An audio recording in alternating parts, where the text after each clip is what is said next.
Good evening. Welcome to the Monday, February 13th Board of Education meeting. It is 6:36 and I'm going to call this meeting to order. We're going to start with the Pledge of Allegiance. I pledge allegiance to the flag of the United States of America and to the republic for which it stands, one nation, under God, indivisible, with liberty and justice for all. Okay, we are going to start out with some student presentations. Would you like to share a little bit about those? Yes. Let me share a little about those. So we have a number of students here from the high school. I'm going to ask Principal Eustace to get a little more detailed, but from our, go ahead, Principal Eustace, go ahead, I'll let you introduce them. Go ahead, okay. So we have a number of students here from the high school that are going to speak about our work-based learning experiences, and they also have a presentation to share with you this evening. So I'm going to ask you to, you maybe want to jump in now. Good evening, everybody. My name is Eileen Eustace, and I'm the principal at Berlin High School. I'm actually very excited to be here tonight. You're actually getting two presentations tonight related to our career-connected learning, and I'm actually very excited that our student presentation actually fell on this evening, because I think some of what you're going to hear later in the meeting, really what our students are here to do tonight is to bring that work to life. We're really excited about our career-connected learning, and I have to say, it really didn't get a chance to get off of the ground. We started a few things, but it really took off this year with the help of our new work-based learning coordinator, Millie Hemming. So I just want to make mention, and you'll hear from her later, that without her support and really putting all of these things together, the opportunities are always there, but it really needs someone to get the students invested and involved, and we're very excited with the work that Millie's been doing. She has brought wonderful expertise, great connections, and I'm very excited for our students here to present tonight, for them to talk about some of the experiences that they have been involved in, because you can hear a lot from the adults, but hearing it from the students is so much more powerful. So we talked about this. I'm going to let them introduce themselves, and they're going to talk a little bit about each of their experiences, and then they also know they're going to stay put if you have some questions for them, and they're more than happy to answer any questions as well. You ready? Yeah, all right. Of course I am. So All right. Ian, you're board Yeah, ready. right? So, hello everyone. My name is Ian Saunders, and I'm a member of the junior class. I was also a part of the spring 2022 CNA program this past year, meaning I ultimately passed the final exam, and I'm now a certified nursing assistant. I was first interested in taking this course because of my aunt, who is a nursing instructor at Naugatuck Valley Community College, and my older brother, who unfortunately suffers from a traumatic brain injury. I also wanted to take this course in order to learn about people's different life experiences. Being a CNA is a very hands-on job. It is like this because we help people do daily tasks that we are all fortunate enough to do independently. I help people walk, get their food, get dressed, bathe, and I also check their vital signs from time to time. This means that I also spend a lot of time with my patients, and we develop relationships. As a result of these relationships, I've decided that after my time at BHS, I wish to pursue a career involving chemistry and drug development. 3 things I have taken away from this experience was 1, developing compassion for others that have had different life experiences, 2, critical thinking skills, and 3, it exposed me to other career options inside the medical field besides the traditional nurse or doctor pathway. Although the program is demanding and requires application of what students have learned in the past decade, it becomes truly valuable to those that not only have a desire to help others that are disadvantaged, but who also want to gain a larger perspective of the world. Over this past weekend, I actually applied to a CNA position at Autumn Lake Healthcare in New Britain, and I think this is the first step to my career and end goal journey. Thank you. Good evening, my name is Chelsea Schuler. I am a junior at Berlin High School, and I was a part of the fall 2022 CNA program this past year, meaning I passed my final boards exam, making me an official certified nursing assistant of Connecticut. Looking back, I cannot express how grateful I am to gain valuable experiences and establish my identity as a future nurse. My lifelong dream ever since I was little was to one day pursue a career in nursing, primarily in labor and delivery. Through my 2.5-month journey, I have learned skills important to starting my career on the right foot with the base of patient care, medical terminology, and various medical procedures such as patient feedings, bed baths, emptying catheter bags, and much more. During this program, my classmates and I soon grew a strong friendship outside of the classroom with endless hours of studying groups, labs, and clinicals.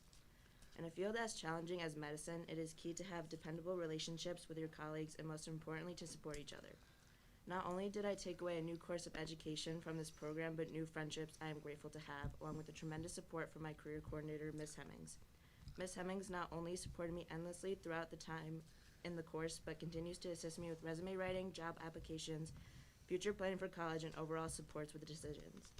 Along with the experience in medicine and care, taking this course was helpful in improving my skills in critical thinking and how to work quickly and reliably to help my patient in need. My goals for the future are to apply to nursing school and graduate my RN. I believe the CNA program with BHS and Tungus Community College is a very valuable program and an amazing opportunity for young high school students interested in medicine and wanting to start their careers early. Thank you. Thank you. Hi, I'm Adam Rice. I'm a junior at Berlin High School.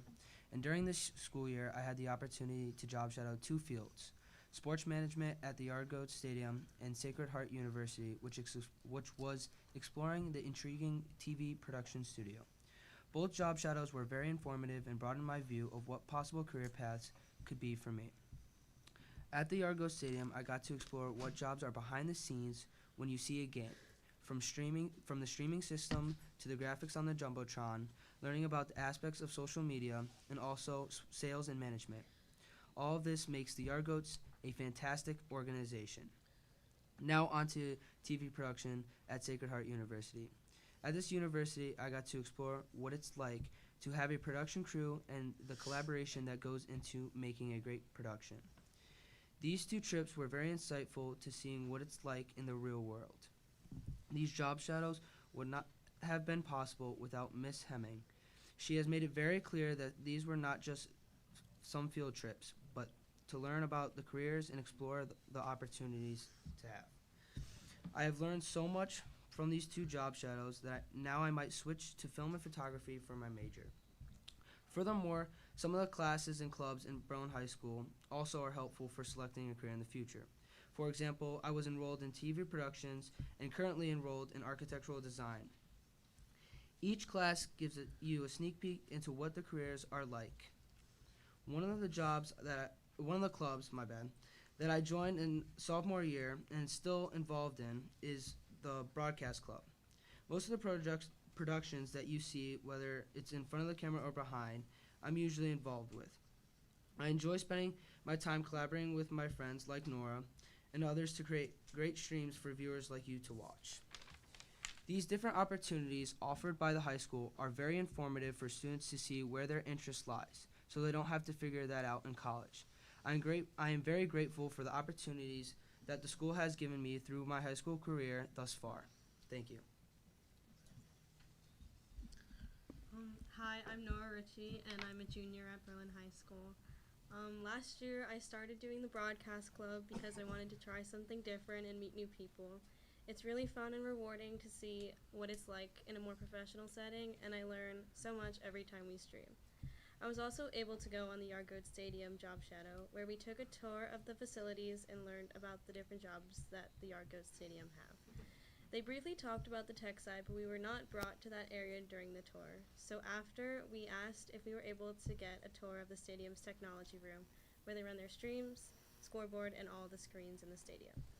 Being a part of the program here and going on as many of the tech field trips as I can, it made me realize that there are so many other careers out there that I can explore, because I always thought that I wanted to be an engineer, but now through these experiences, I'm looking at both engineering and film as options for furthering my college education.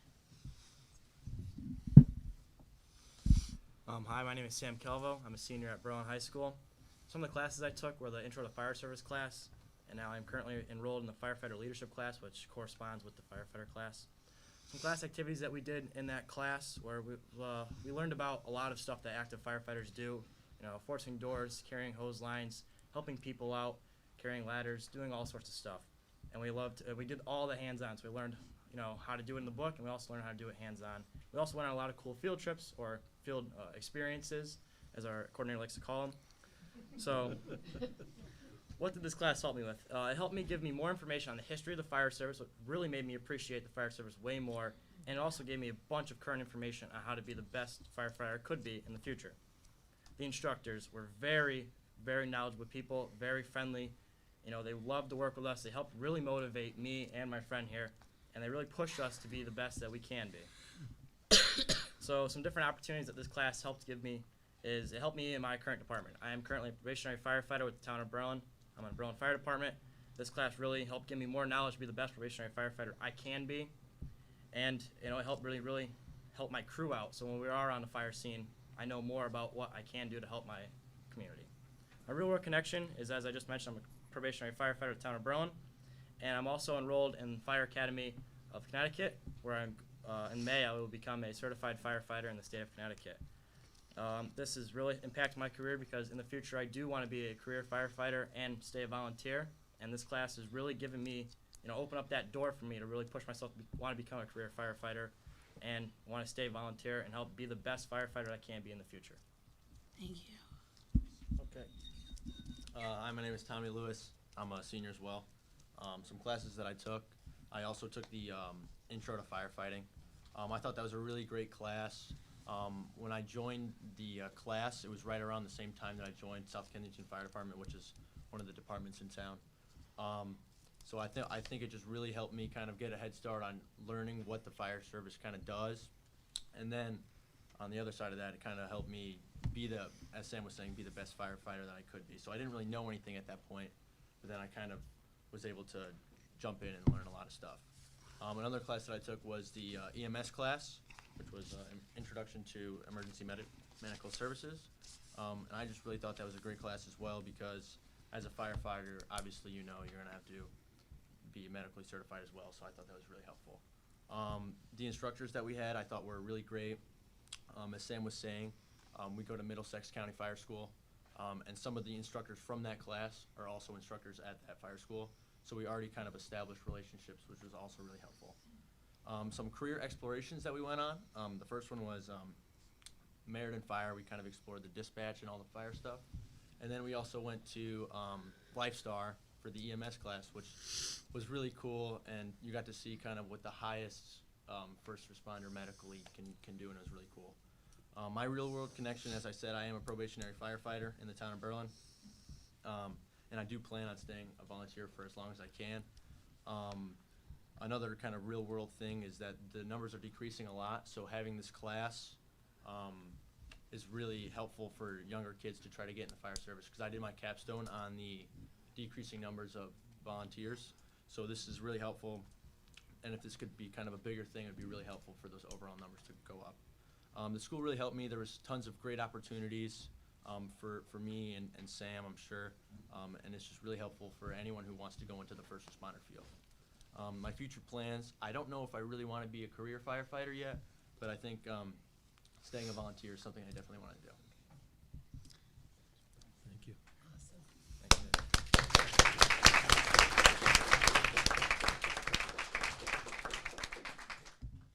Thank you so much. You guys were not only well spoken, but very passionate about what you were talking about.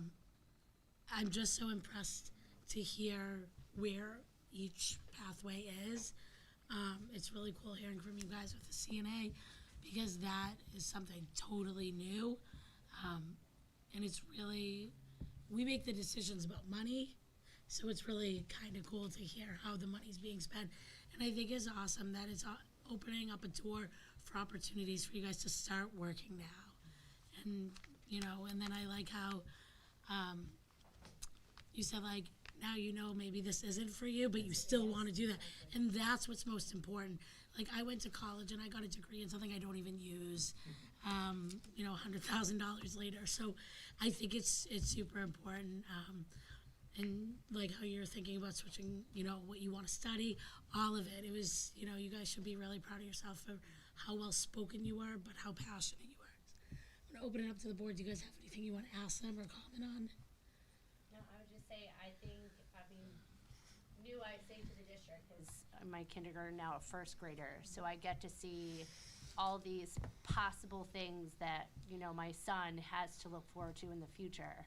And I just truly value this opportunity that you guys are given, because kind of going back just how, growing up, college was the way to go. Luckily, my mom told me that I could go into the arts because her mom said no.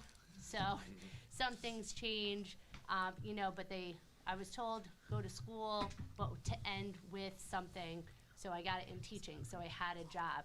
But for you guys to have these opportunities so early so that you can figure out, what's gonna work, kind of like it, but get in the ins and the outs of the actual job, I think is amazing. Eileen, a question. The CNA, are they the pioneers of this group, or did we have it last year too? So Ian was in the cohort last spring. Okay, so as part of the pioneer program. In Chelsea just this past fall. Okay, and I'm just narrowing them. For all of you can answer too. Do you think that, so this is new, but do you think that this is an asset to our school? Do you think that this is something that is important to have? Are things like this for the students, or? I think it's definitely an amazing asset to have. I think it's very unique now that we've had this, and I don't really care about other districts except down south that have these kinds of programs. Yeah.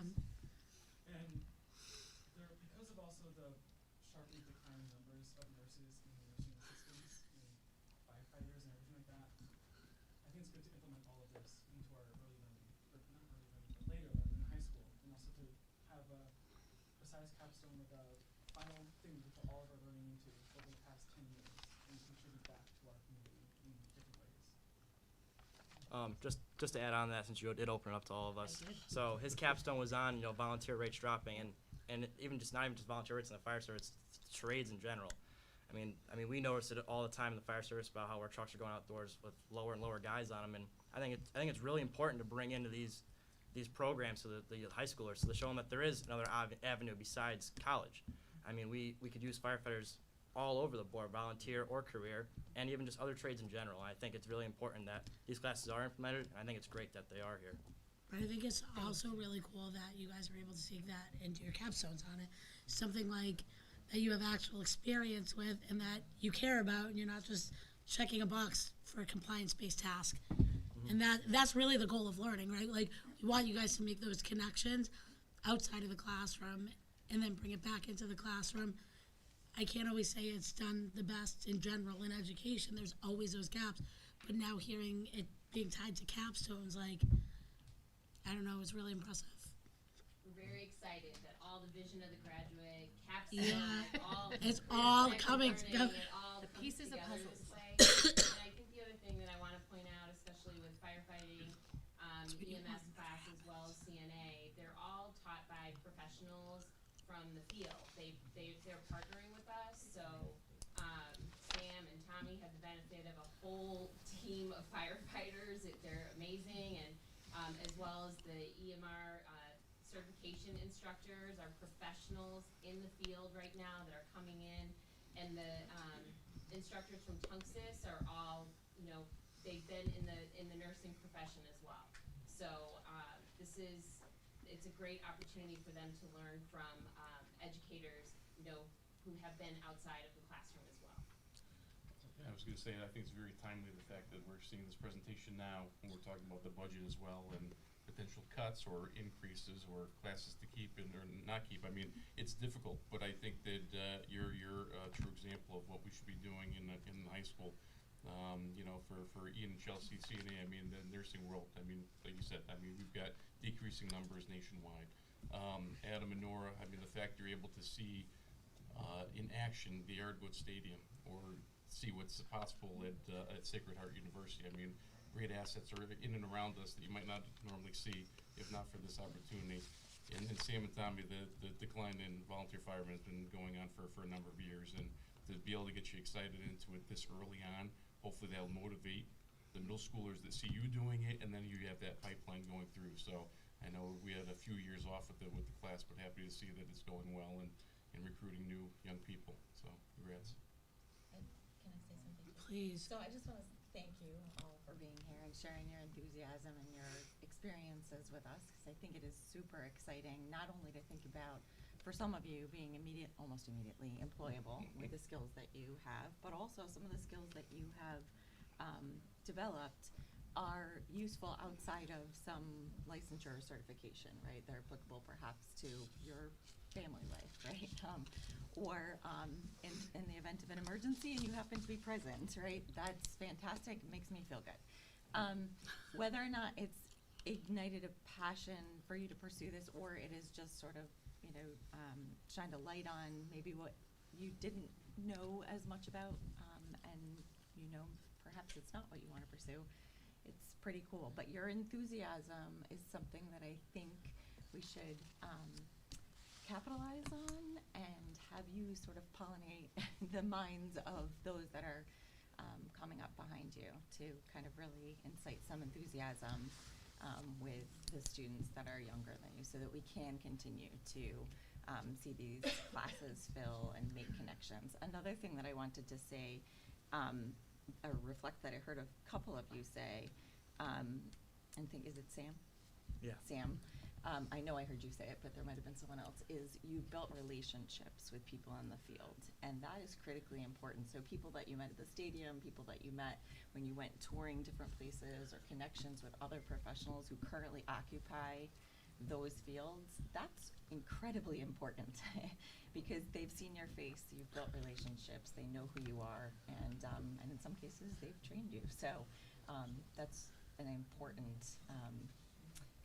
thing in terms of paving the pathway to your future careers. So great job presenting. I have one question, and that is, you told us all about the wonderful things. Was there anything that stood out as particularly challenging in doing these programs? I could probably speak on this. Go for it, Tommy. So for the firefighting class, like, while it was really fun towards the end when it got I took it last year, so when it got warmer, we just like kind of tried to break open a door, and who doesn't want to break open a door? Like, that was great.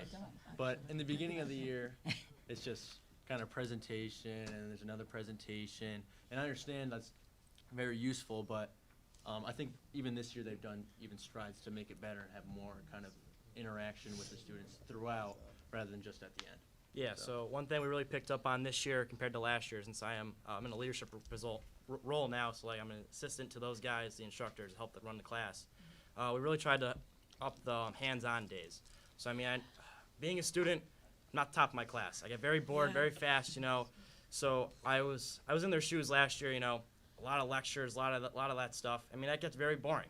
And I mean, we've been really trying to push the hands-on stuff to really entice other students next year, so when they go take the class, it's not just the boring stuff, you get to do the fun stuff on top of it. But obviously you do have to learn the safety and how to perform those tasks beforehand. So we're trying to really make that more enjoyable, to really get those hands-on days more and better to perform. Yeah, that's awesome. Because I was part of the pilot program, it was for around 2 months, and every Wednesday we had clinicals from 5 to 8, every Saturday from 8 to 3:30, along with book work, with multiple quizzes a week and textbook and stuff like that.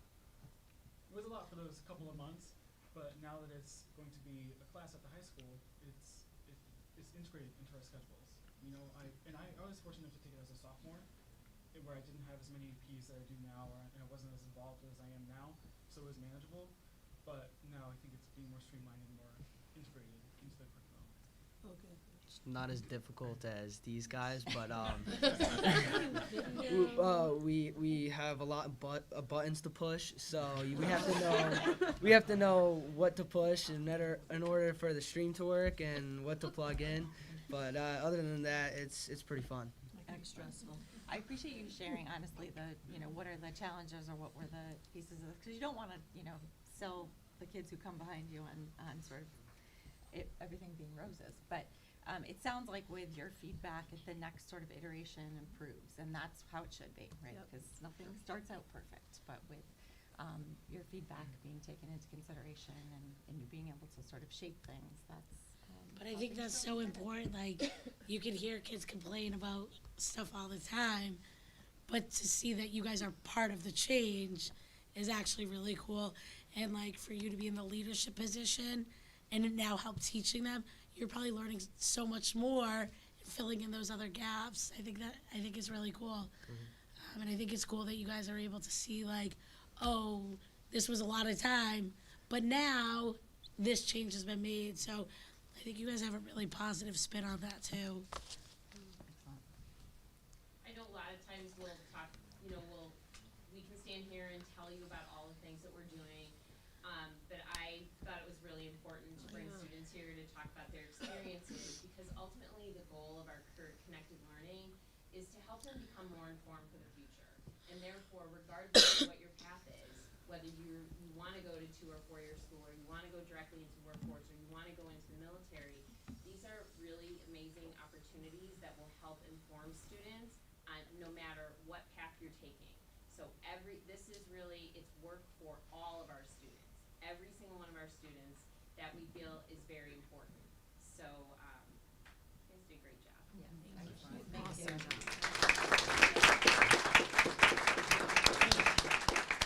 One comment before you go. Thank you so much for representing Berlin High School and Berlin Public Schools as well, but thank you so much for representing yourself too. So thank you both, thank you all. You guys, Enjoy the game. so we do have another student special recognition, but I'm gonna let you guys go because I know you guys have some game that everyone's talking about that they need to get to. Some game. But also you guys probably have a ton of homework that you're really stressed about. We have cookies over there. Feel free to grab one or two on the way out. Families, don't feel obligated to stay. We won't be offended. And you can always watch us on YouTube, but you can stay if you guys want. We'd love to have you.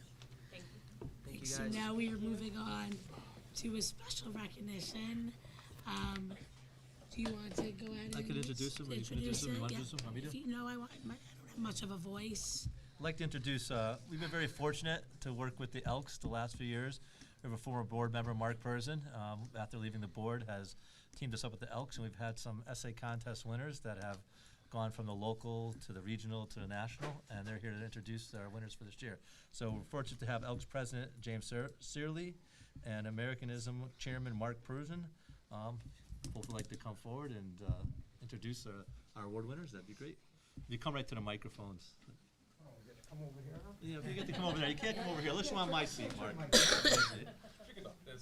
You can pick it up, you can sit down, you can stand up, whatever makes you comfortable. I'm pretty loud. I don't need a microphone on a good day. So we need it for, just for the broadcast. for the live stream. Yeah. This is the second year that we've been over here to make presentations to the students. And again, Superintendent Benigni, Board of Education members, school administrators, parents, and most of all the students. Julie, every time I come here, you lost your voice. I don't know what's going on. I know, I don't know what's Second year- I mean, last year we were like that too. So, I mean, I I haven't don't had a know- voice since I don't know last what's going February. on. But each and every year, the Elks has It's funny. an Americanism essay contest. And there's a different theme each and every year. Last year, we had 2 students from the Berlin school systems place. One was in one division, second in the state, and the other one was third in the state. So, I mean, it was quite impressive. It starts at the local level, and that's through 30 lodges in the state of Connecticut. And so everybody's submitting essays, and grading essays. This year, we had over 200 essays submitted that we had to go through and look at. So, I mean, the competition was pretty fierce there, and also the New Britain school system was involved this year also. So there were quite a few essays. We got together on a Saturday morning and started going through them. And believe me, it was not a 15-minute task. We were there for about 4.5 hours. So, but the students put in a lot of hard work in there. I'm gonna just briefly go over some of the criteria. Some of it has changed, but, you know, it's pretty, it's a pretty good contest that we do each year, and we do it. We recognize the finalists, and then we also give them a $50 check. So, I mean, and it increases when you go to state. So Principal Urso, thank you very much for all your support. We really appreciate, the Elks Lodge truly appreciates it. And, you know, I started texting you in October, so it's the only time I text him anyway, you know, to get this thing kicked off. But he's been very supportive, him and his staff, and we can't thank you enough for everything you've done. Thank you very much. So this year's contest is called, What is Your American Dream? I know I got American dreams, but you know, those don't count. But 4 separate divisions. It used to be 2 divisions, 5th and 6th, 7th and 8th. They moved it to 5th, 6th, 7th and 8th this year. Awards for each level. At the national level, there's $1,000 for first, $500 for second, and $250 for third. The students that placed at state also got recognized, and they, I believe, got another $100 award just for finishing in the state recognition. So it was, there was a lot that went on there. So basically, the Grand Lodge came up with the thing for this year, What is Your American Dream? The contest, as I mentioned, starts at the local level, progresses through district and state levels, and it ends with our national winners at the Grand Lodge session this year in Minneapolis, Minnesota. This contest gives students 4 separate grade levels, grades 5 through 8, the opportunity to thoughtfully evaluate and express their views on a selective annual theme. The rules for the contest are pretty simple. As I mentioned, 4 different levels. Each essay length must be 300 words, not to exceed. But if you get an essay worth 100 words, you know, I'll be honest with you, we basically kick it out because we're looking at the effort, the thoughts, and everything else that go into these each and every year. They must be typed or printed legibly, and he must be submitted to the nearest Elks Lodge, and New Britain is the nearest Elks Lodge for this district right here. So a couple of years ago, just to let you know, I went to Superintendent Benigni and I asked him if he would support this, and thought it was a great idea, and so here we are doing this, and we hope to continue for many, many more years, because we think it's a great thing that goes on. At this time, I would like to introduce our Exalted Ruler, or known, for those of you who are not familiar with the Elks terms, president of our club. Will say a few words, and then we'll present the awards. Thank you, Mark. Thank you, Board of Ed Berlin, before I forget where I am. And ladies and gentlemen, good evening. Mark has been chomping at the bit to get this Americanism contest going since I was in Atlanta, Georgia this year for our Grand Lodge convention, and I sent him a text message that said, look, 4 divisions, and he said, when can I start? So Mark wants to, usually is one of our hard chargers on in-school events and working with kids. So when he saw 4 categories, he was really excited to get working, and I can only assume the text messages started in early October. I want to thank everybody who participated, again, the Berlin School District, for allowing us once again to participate here. And yeah, I really like to keep it short and sweet. So Okay. sorry. All right, we have winners in 2 classifications, or I should say finalists in 2 classifications here, 6th grade, 2 in 6th grade, and 3 in 7th grade. And that's what we're allowed to do, is 3 finalists for each division. So, without further ado, our first recipient is Leah Buckholz. Did I pronounce that correctly?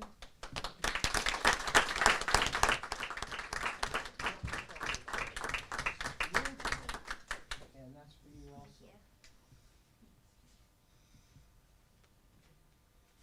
Okay, Alexandria Winarski, did I say that correctly?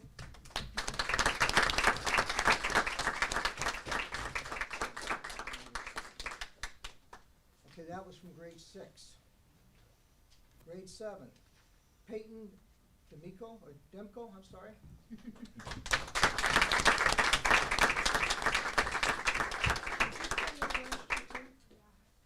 She got an award last year too, as a finalist. Thank you for participating today, we really appreciate it. Thank you very much. I thought I recognized the name. That's great, thank you. Clara Bird.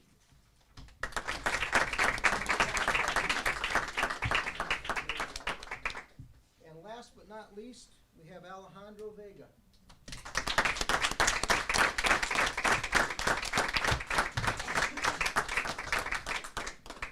Thank you, nice work. Again, I would just like to thank everyone for the participation, and again from the district here for giving us the support for this contest. Thank you again.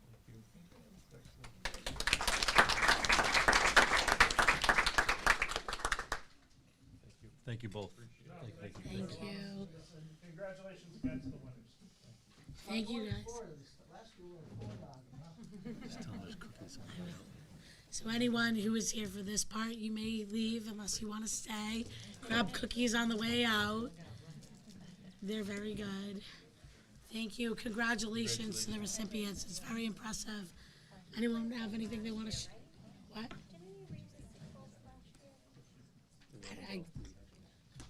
I didn't even remember not having a voice last year. We were at McGee, I remember. It was McGee, right? Oh, you're right.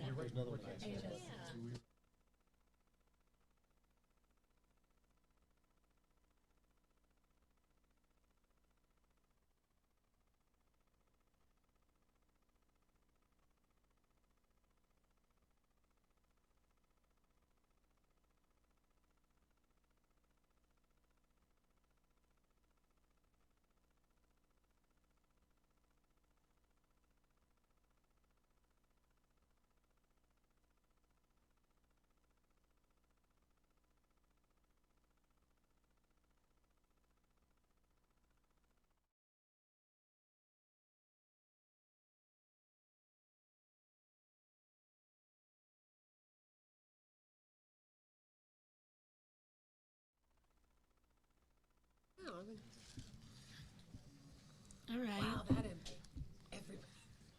It's really nice spending the first 43 minutes of our meeting with students and hearing what the students are doing. It does not feel like we're 43 minutes into our meeting and, or, 40 minutes, whatever. But it's just really great hearing all this wonderful stuff so far. Okay, so we are going to move on to committee reports. I know our students have reports, and then we've also said that they can go this evening after the reports, because again, I hear something's going on that everyone wants to be at. So we are going to turn Even if this. they don't, they're gonna leave. But they're going to pretend they're going. So go ahead, Sam and Ian. Do you guys have slides or no? We don't have slides. Okay, that's totally fine. I just wanted to make sure we didn't. No, we appreciate it. It's okay. So to start off, on January 26th, the VHS Unified Theater Program put on their production of A Night at the Movies.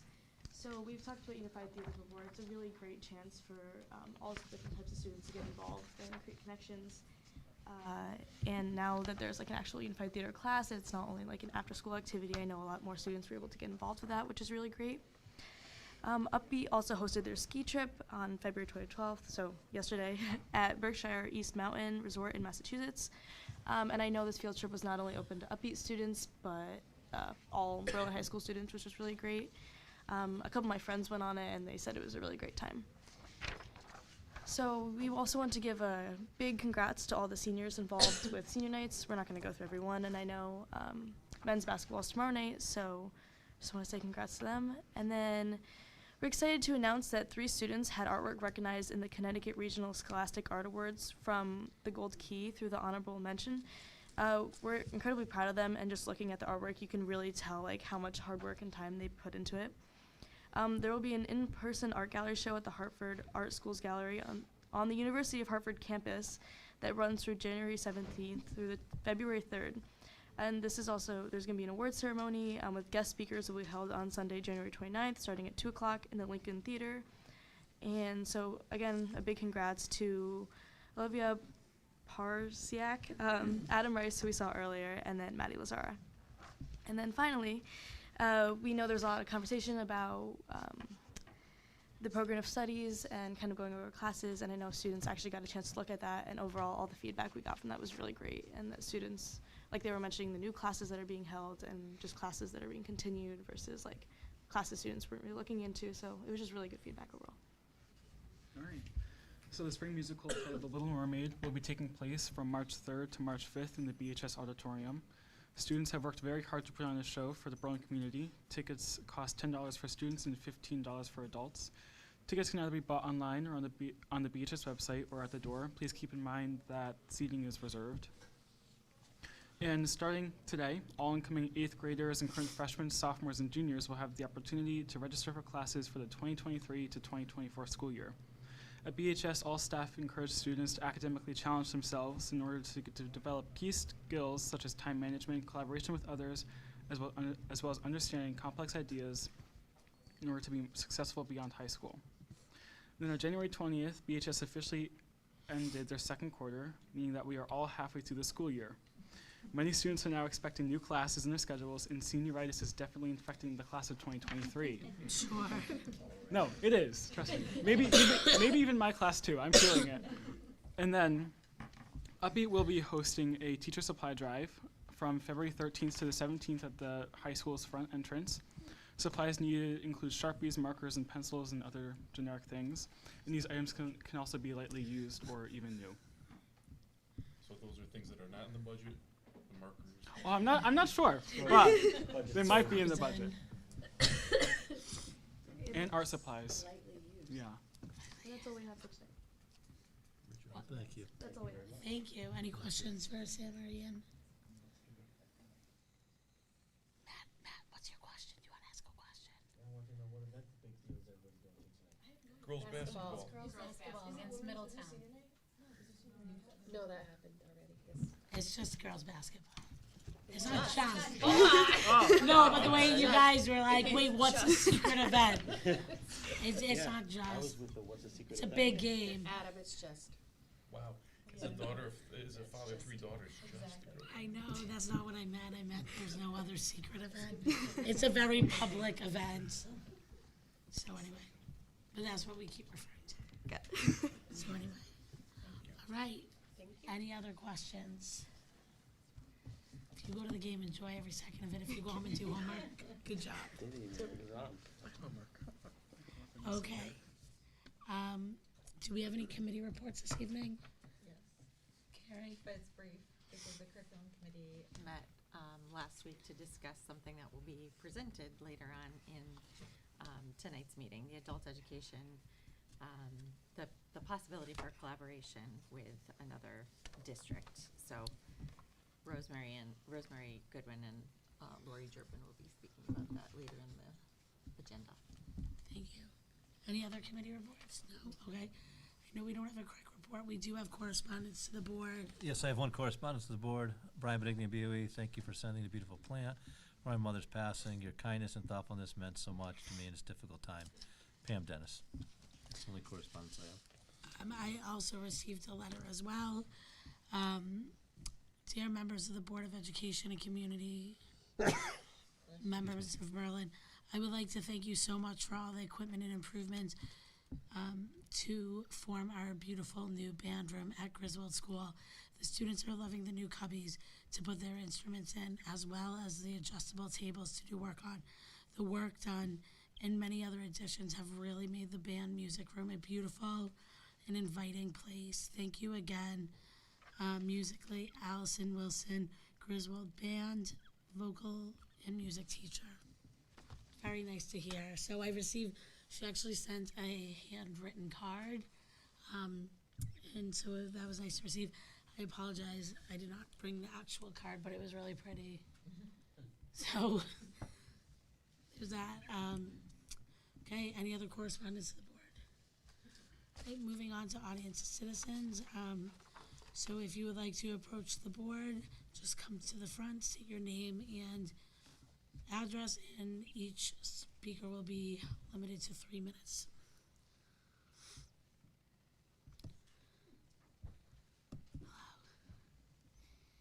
Hi, Jen Jurgen, 561 Percival Ave. I just want to express my concerns regarding the proposed budget elimination of the lead teacher position at McGee.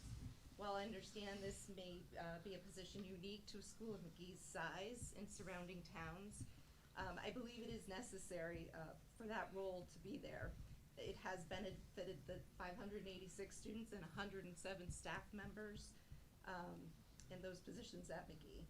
It's a resource that allows for more consistent deployment of administrative support with discipline, staff training and accountability, and student mental health situations. Elimination of this position will only put more of a burden on other administrators and staff, which will not be a sustainable thing in the long term. We need resources available more than ever for our 11, 14-year-olds, and it's a pivotal point in their life for developing lifelong social and academic skills. The negative impact of eliminating this position may not be seen right away, which inevitably makes it appear that it's an easier fix for the budget decision. But we have seen success with the resources at McGee and the investment is worth it. I urge you to reconsider this cut and look at possible alternatives instead of the elimination of this position. Thank you. Thank you. Later in the meeting, when we discuss the budget, this is gonna be a point we're gonna talk about. Hello. State your name and Everyone, address. Imelda Angelo, 86 Devonshire Way. I also wanted to speak about my concerns with the budget. I completely understand it may be another very difficult year overall. I was demoralized to see that the lead teacher position at McGee was going to be removed, especially after having lost the assistant vice principal not too long ago, being without that person for a year, and then getting the lead teacher position, and now to see that it's going to be removed again. As we all know, middle school is a very pivotal point for students after COVID. There has been a lot of mental, social issues, and I am concerned that there is not going to be the bandwidth to take care of those concerns and make sure that the students that are thriving and want to have a positive environment are going to be left by the wayside. I have visions of our assistant principal, our principal not being able to roam the hallways, just check up and say hello to kids because they're going to be too busy taking care of the other concerns that are happening. Even though there have been decreases in enrollment, I don't want you guys to lose sight again of the change in the environment after COVID, all the mental issues, psychological issues. There are things happening at McGee that can't be addressed just because there isn't the bandwidth or it's just too hard to be able to do that. And I worry that without the lead teacher, somebody else is going to have to carry the weight. And where is that going to go? Do we expect our remaining teachers, administrators, department heads to take up the slack? And how much should they really be spending working on these issues? You know, they have a life, they probably have a family as well. I come from corporate where working 70 hours a week, it was expected, but I don't think that's the kind of environment that we need healthy administrators to be able to take care of our students as well. I also saw that there was $100K aligned for the CNA program at the high school. I think that, you know, Ian, you had a great, you know, experience. I am totally for it. I don't know that we should be spending $100,000 at this moment where there is a lead teacher that is actually going to be eliminated. I understand that it's a one-time expense, but you outfit the room, and if there isn't the demand, is that waste of money that actually happened where we could have kept our lead teacher for at least another year? I would love to see the demand of that CNA program in order to outfit a room for that. What if you do it and nobody comes? You know, how many times have we done that where we have invested and it doesn't continue to be utilized? So I as well urge you to reconsider the position of the lead teacher, not to remove it, at least for another few years until we get past all of the effects that we have all experienced past COVID. So thank you for your consideration and thank you for your time. Thank you. Perfect Thank you, Mark. timing. I know. Perfect. You got right down to 3 minutes. Thank you. And tonight's meeting is where we're going to be discussing all of the stuff that has been brought up. Both Imelda and Jen are part of the parent group. They both expressed their concerns at the parent group this past week. Imelda also sent us an email today. Yeah, no, Same concerns, so thank you both. Thank you. I didn't get to respond yet because it's just been such a busy day, but thank you. Okay, so moving on to the consent agenda. I know Melissa had reached out earlier about the overnight field trip request was not in Schoology, and now it is. So thank you, Brian, for fixing that right away. Could I mention something about that field Yeah, trip, please. just so for everybody? So there were a few issues on this field trip to Camp Woodstock with Upbeat the last two times. Issues with rooming and the bedding especially. Prior to the arrival of Berlin students, the rooms will be a bed bug dog, then the rooms bed bugs will all be treated, the beds will be treated, and there'll be a letter going home to parents telling that if the parents would like a cover, a special cover to go over the mattress for their student, the student can opt in, we'll provide them with that cover. We're doing our best to eliminate this issue happening for a third time. So I just wanted to make sure before the board votes on it that they're aware we are taking actions to prevent this from happening in the future, so. I think I need to work on my facial expressions. That's bed bugs are my biggest fear, and I don't like talking about them. Yep. Before we discuss, do we have a motion for consideration? Yes, I get rid of the bed bugs. It's not a As a motion. parent who had it twice from that. To approve the consent agenda as presented. Do we have a second? Second. Okay, so motion by Jamie, second by Matt. Any discussion? Yes, please. So, So I think one of the most important things to know, especially with the bed bugs, is for parents that are watching this, is if your child has been on a weekend before, please wash your items. A lot of parents have taken the things home, they put it away, and they don't wash the items. You need to wash it in hot water, as hot as you can get it before you come back, because one of our biggest concerns is that bed bugs do not die if it's in a good environment. So you need to make sure that your items are clean, because we don't want to be the town that is bringing the bed bugs to the camp. So that is our biggest concern. So you just want to make sure that, spread that around to the parents that are going, make sure that the kids' items are cleaned. So as the parent who had it twice, from my kid, what our rule is everything stays, again, I'm telling other parents to do the same. They all have to bring a garbage bag. It all stays in that garbage bag.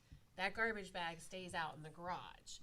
And then he can, or she, can come in, shower, do what they need to do. Then you don't have to be as crazy as I am, go to the laundromat. So it's not even near my house. And I take care of it and wash it in hot water there. Sleeping bag, pillows, pillowcases, clothing, all of it.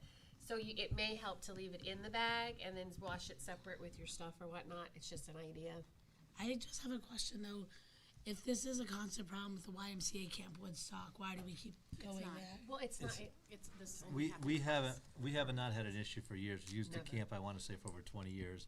We had issues the last 2 years. So it was important in meeting with Sheil Patel, the director, to look at ways to ensure that this would not happen. One, talk to the camp about having treatment done, which they are providing a document saying that they did have treatment, even bringing a dog dog that sniffs for bed bugs. And the idea that if a parent is that concerned, they can request a cover for the mattress. There's also a disinfectant product that we will use if needed. So the whole idea is to be proactive, to let parents not have any thought that we're not doing our best to ensure it's not happening. So I think it should be a successful trip with those put in place. And as Jamie said, that's gonna be in the letter also. Yes. About the proper procedures of what to do with your items when you bring them and when you bring them home, and the hot water and that whole piece, so. And I noticed it's the assistant principal at Berlin High School going, not the principal. The new ones. Yes, he will be going up for part of the weekend. Not sure that he's staying overnight. Don't want to scare him away. I went to Camp Woodstock when I was in high school. I mean, that's going back to the 90s. So we've never had an issue before. Long time ago. Any other discussion before we move to a vote? All those in favor? Aye. Opposed? So it carries 9-0. We are all here tonight. New business. Turn that over to you. Sure. As Eileen said earlier, we're very fortunate to have a presentation on our Career Pathways program. I'm going to ask Eileen to introduce the program with Kara Watson, Millie Hemming, and we have our consultant we worked with for the last 2 years, Steve Rothenberg. So I don't know who would like to start.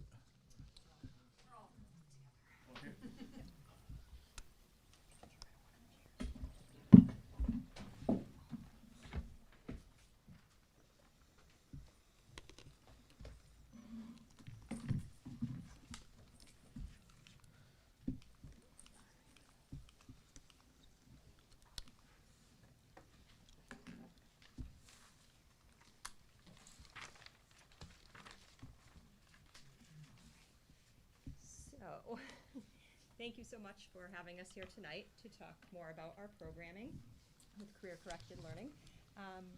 As Brian mentioned, we have two very important people with us tonight. Steve Rothenberg, who we have been working with. He is the consultant, actually the principal consultant from Rothenberg Consulting Group. He has a lot of experience and background in education. You can talk a little bit more about it when you're speaking if you'd like, but working in New Hampshire, and he's been working with various districts and helping with this type of work. So we're thrilled to have you as an expert in the field. And then Millie Hemming, as you all know, who is our work-based learning coordinator. And you've seen some of her efforts from our students tonight. So I'm very quickly going to speak, and Eileen as well, and then Steve and Millie are taking over. So really quickly, as with all of our work, and you saw that before as well, we like to frame everything in the district's mission and our purpose, passion, and pride. So you could see from our students speaking that there was meaning to the work that all of them were involved in. You could clearly see the passion and enthusiasm and the pride in what they've done, and the confidence has helped them build to move forward. So we're really, really excited about this work. And also our beliefs about learning. You have seen these several times before. Just a couple of quick highlights. The work we're doing with our career connected learning really tightly aligns with students setting personal goals and having authentic learning experiences as part of their journey through Berlin schools. And of course, our vision of the graduate. We have our 6 buckets. I had a few things to say on this, but in all honesty, what I say could not compare to what they demonstrated earlier. And I think one of the biggest things we saw here was the fact that they could really communicate incredibly effectively about their experiences and speak in front of a group like this, and just so excited and proud of the work they're doing. So I really can't say much more than what they already showed us, but our work is very clearly aligned with our vision of the graduate. So just to connect specifically with purpose, passion, and pride, with purpose, this speaks to the vision that we have connected to our career connected learning. Passion clearly came out from the students when they were speaking today. And pride, I think one of the things that I would like to, make a mention about is, the accomplishments that you heard from those students tonight, the experience that they gained, the knowledge that they gained, really will give them much more confidence in the future, whether they go on to study something more in depth or whether they go directly into the workforce, or some students may opt to do both, right? Work and go to school at the same time and be able to support themselves, because we know the state, how expensive everything is. I think one other thing before I turn it over to Steve is we describe ourselves as a comprehensive high school. And, there's comprehensive high schools, there's career technical high schools, but if we really have to reframe the notion of comprehensive, we're truly going to be comprehensive. We need to do our best to try to be everything to everyone. And I know sometimes that's really difficult, but I think this, Mr. Tenza, you were speaking to that in terms of things are changing nowadays, right, for students and for the future. So really, we feel like in order to be the best comprehensive high school, we want to be able to afford students the opportunity and be extremely well prepared for college, but also extremely well prepared for careers in the future as well. And we really genuinely feel that through this work and the work that we're already doing with college preparation, that we're very strong with already, we really feel like we can service all students and enhance everybody's experience. Good. So again, my name is Steve Rothenberg. Just tell you a little about myself. I have expertise sort of in the comprehensive high school world that Eileen was speaking about, specifically in the career and technical world. And then I'm consulting in sort of both places, but my space I consult is the place in the middle. And a career technical high school needs to migrate a little more towards core academics, and a comprehensive high school might want to migrate a little more towards careers. Neither one's going to become the other. That's a sort of critical understanding of this process. So I'm sure you did the same. Listening to those students speak tonight, they're in a high-end, you have a very successful high school. I come from far away here, but when I look at your data, you look at the clearinghouse data, how many kids are going to 2-year and 4-year schools, not just that, but how many of them persevere to go from year 1 to year 2. Your high school is very successful. But as evidenced by these students talking, the needs of students are changing. And if you listen carefully to some of the things they said, was like, this experience sort of changed me. It's something I sort of did. I didn't necessarily expect to be like, but it changed the way I thought about things. So going back to a couple of points right now is like, okay, what does it mean to be college and career ready? And the college piece, most of us could define fairly easily. But the career piece is a little different. It's a little more esoteric. It's a little harder to define. What did Adam say earlier? What it's like in the real world. I took that quote because I just listened to him quote, and That's the harder stuff to define in a high school. What we know, though, is that as students develop a sense of purpose, again, going back to your vision of graduate, they begin to do better. They begin to sort of improve. They begin to sort of see purpose. And I want to make sure you understand what I'm saying here. This applies to every kid. The thing I learned in my career, and I say this in the most sort of core belief way, we must celebrate the student who wants to become an auto mechanic and become the best auto mechanic they can be, equally to the student who wants to become a lawyer. And sometimes schools don't understand that, or in their genetic code, they don't get that. And the times are changing now, where what we know is that whatever you choose to do, you need to be a lifelong learner. You need to embrace learning in different ways. It's not always going to be conventional ways. But how you sort of orient your school and that vision of a graduate speaks to that kind of thinking.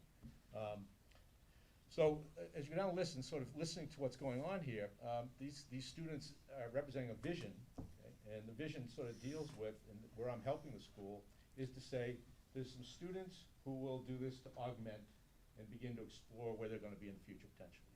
Might be some students who are doing this more as their core activity, like the firefighters saying, look, I'm on a direct path, here I am. So as you think about the design of your school, there's students who are going to want a more intensive program like an EMT, and there's students who want to get a taste of something. And how do you design a school within the resources, which is your area? Like, how do you spread all around, knowing that our philosophy, like Eileen said, was every kid get a taste of this, or whatever degree they want, but knowing that you can't do it all. And that's sort of why I'm here. I'm here to sort of help figure that out. And I come in, I always usually say I'm invisible. Like when I came to this meeting earlier, I was like, I should just be invisible. I don't know, we want you to talk a little bit tonight. You might never see me again, that's okay. But tonight, I'm here to sort of help sort of see not just Berlin, but where it is on a larger scale. So with that, I want to present Millie over here. Millie is previously had a position called internship coordinator. That's actually the time I got involved. And I was like, okay, that's not the name we're going to use anymore. And part of my consulting the past year and a half, 2 years, has been to sort of bring new ideas in. And so the evolution of it is, you see a name earlier, career-connected learning, that's the umbrella. And the work-based learning is a big piece of it. It's a stream under it where a lot of efforts are going. And I can speak with confidence, I'm in a lot of schools, that in the short time Millie's been here, 6, 7 months, her data and what she's been able to achieve has been remarkable. So with that, I'm going to turn it over to Millie. Thank you. So thank you for the opportunity to present. I feel very fortunate to be part of this experience, and particularly I would love just for the first 6 students that spoke to just can say more than I can share with you. But really the vision is to bring that career exploration both within the school and outside of the school, and kind of getting students, getting educators, and getting people to think that way.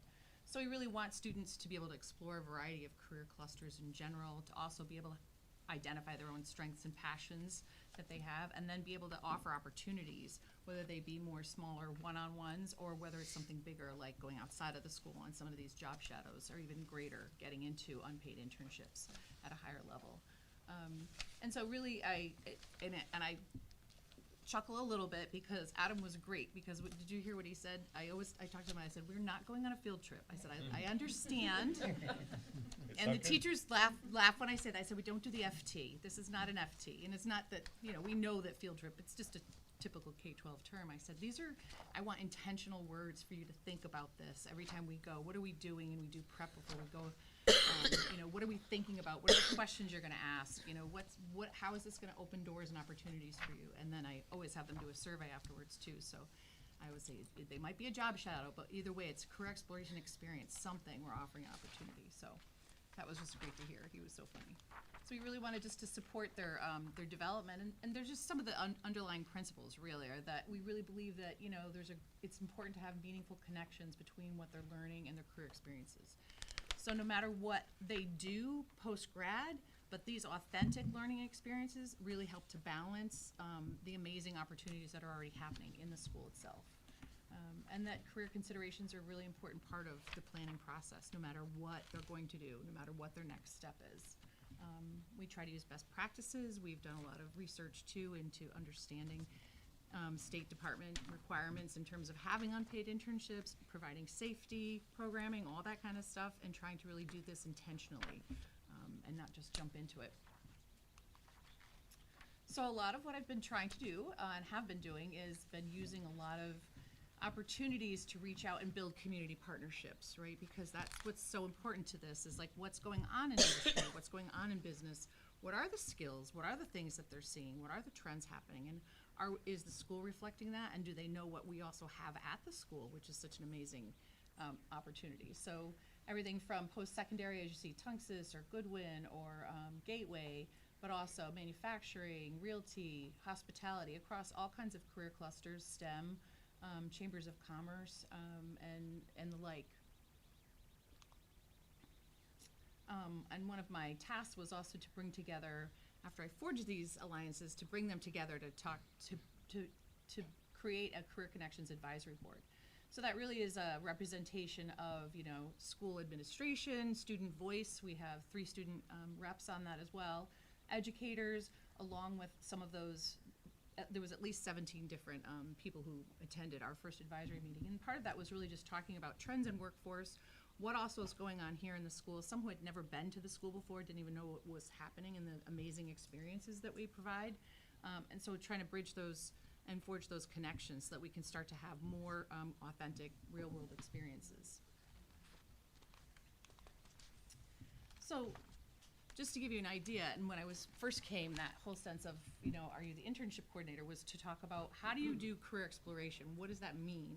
You know, it does have to do with you personally, your strengths and your interests, but it has to do with experiences that you might have. So trying to kind of like open the mindset that some of it in the awareness area is bringing in industry speakers, right? It might be a guest speaker to just a class on something specific, or it might be a full panel that there's certain classes will actually come to and invite and hear more about their career journey, the opportunities, the education, and advice even, that interaction. It could be more in that exploration piece where it is that job shadowing, it's getting out there, seeing the students at Sacred Heart University. They actually were job shadowing because they were almost one-on-one with another college student who they had to put on the production that was actually for their semester project at the time, and then go into the control room and start to talk about the editing process. Could be informational interviews one-on-one. I had the pleasure of facilitating some of those. Ian actually did some one-on-one with someone who works in pharmaceuticals to talk more about what is that chemistry research background. Is that the avenue that I want to go? What does it mean, and how did your journey come about?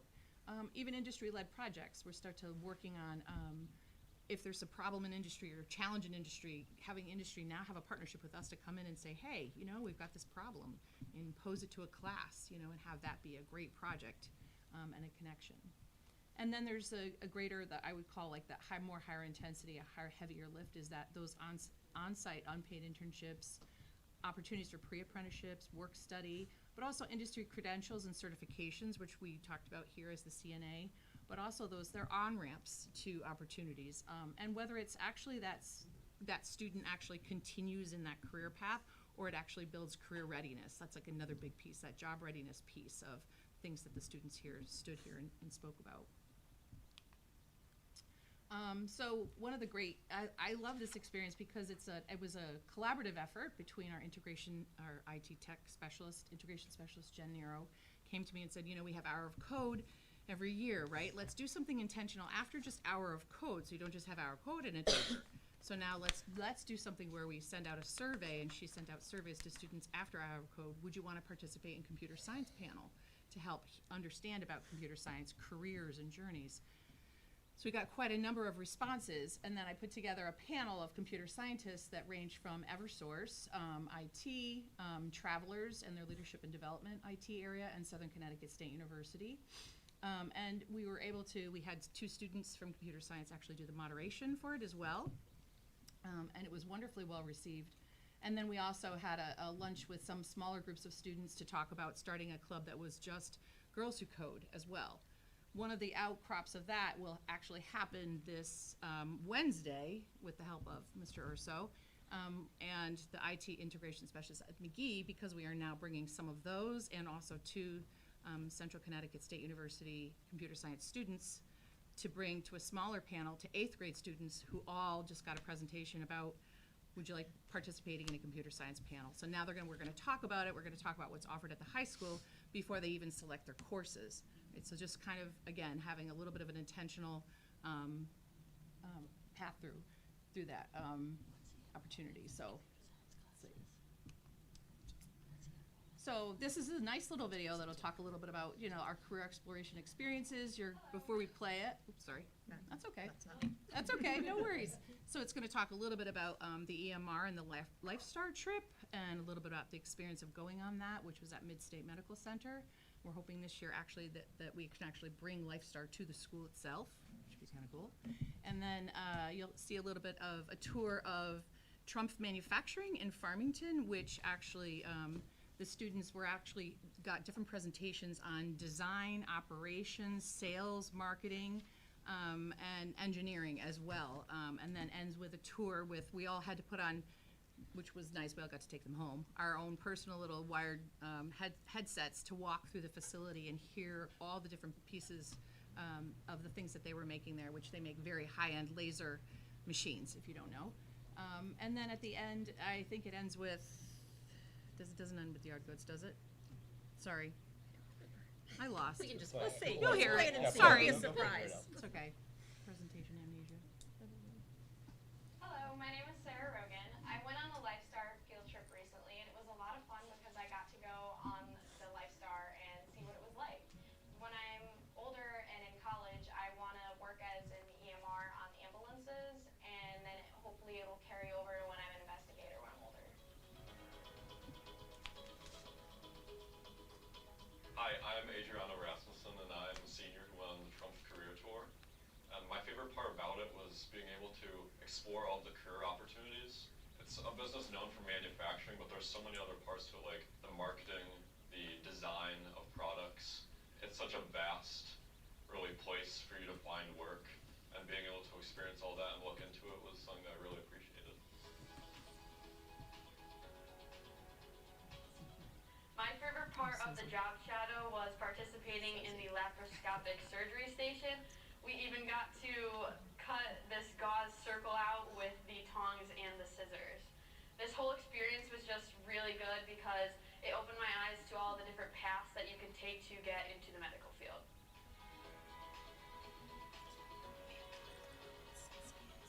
Hi, I'm Maddie, and I went on the Sacred Heart field trip, and I really liked it because TV production is actually something that I'm really interested in and maybe going into one day, and I really liked that we got to go into the TV studio, do a hands-on learning experience with everything as they were recording in actual news footage.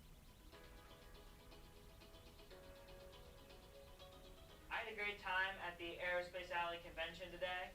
There were a lot of really cool stands, like there was a robot at the CCAT stand that was really good at organizing different objects. And as someone who's interested in going into like an engineering field, it was really cool and educational to talk to these engineering companies and representatives from the companies on what they do in their field.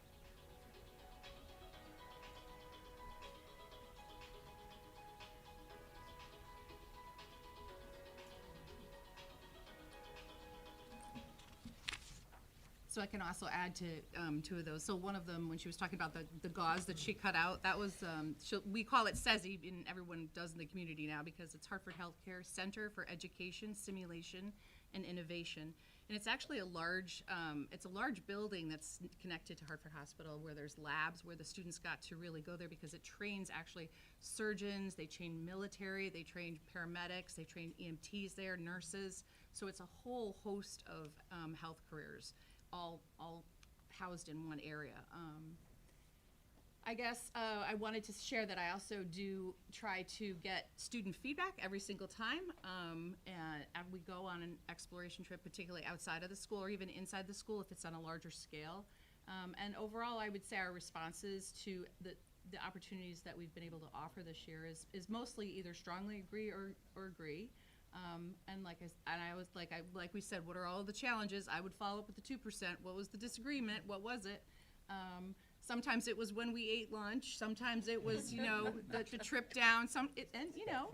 Understandably. And these were just some quotes at the end. They got an opportunity to share. What would you like to share about this or anything? They don't even have to. So a lot of times it has to do with speakers' journeys. So I think the two big pieces that take away are, The authentic experience is actually being physically somewhere different, but it's also being with someone that's a professional or connected to the community too. And now we have, like, they had been networking, like you heard about, EMR and the firefighters. Now we're networking with this community of people who say, hey, you ever want us to come and talk? Hey, you ever want us, come and tour again or come and, connect to us again?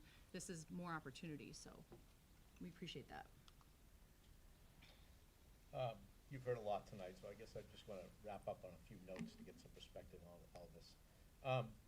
So as you sort of move into this zone here, what I want to highly stress to you is that the idea of a student having some high school experiences, even at a very small level, where they take a tour, someone comes to their class, they work on a problem, someone does something more intense like going to the fire academy, whatever it is, all those pieces sort of make up the fabric of a school.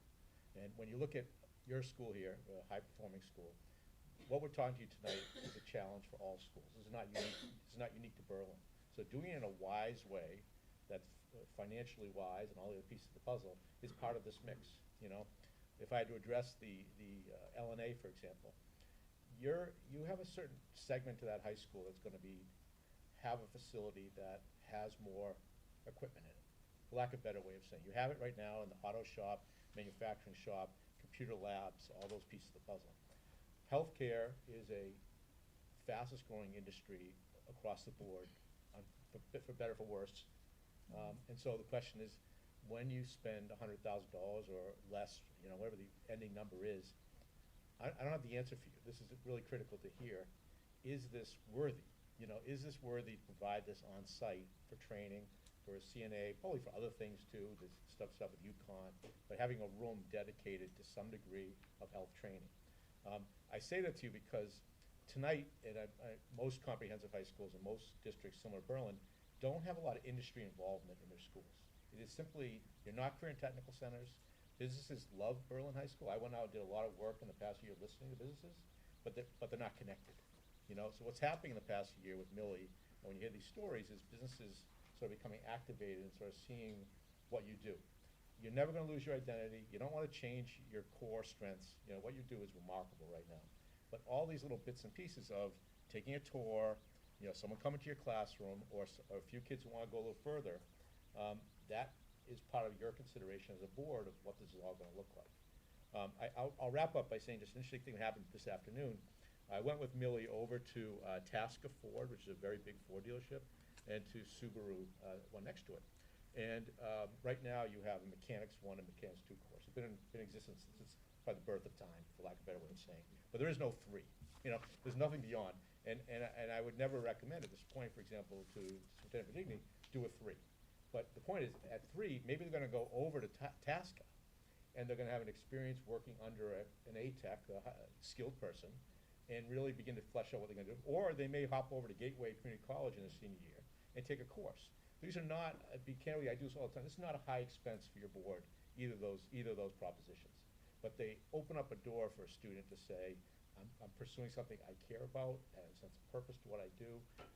And interestingly enough, Tasca's service manager, David, and Shaler's service manager, Keith, both said, we are dying to do this. As a matter of fact, Ford said, we have a metric that comes down from corporate Ford that says how many high school kids are coming to interact with us, and we have to report back to corporate Ford saying it. I don't say it like we got to meet, you don't need to meet their needs, but it shows you that the world has changed, and people want to find that space in between.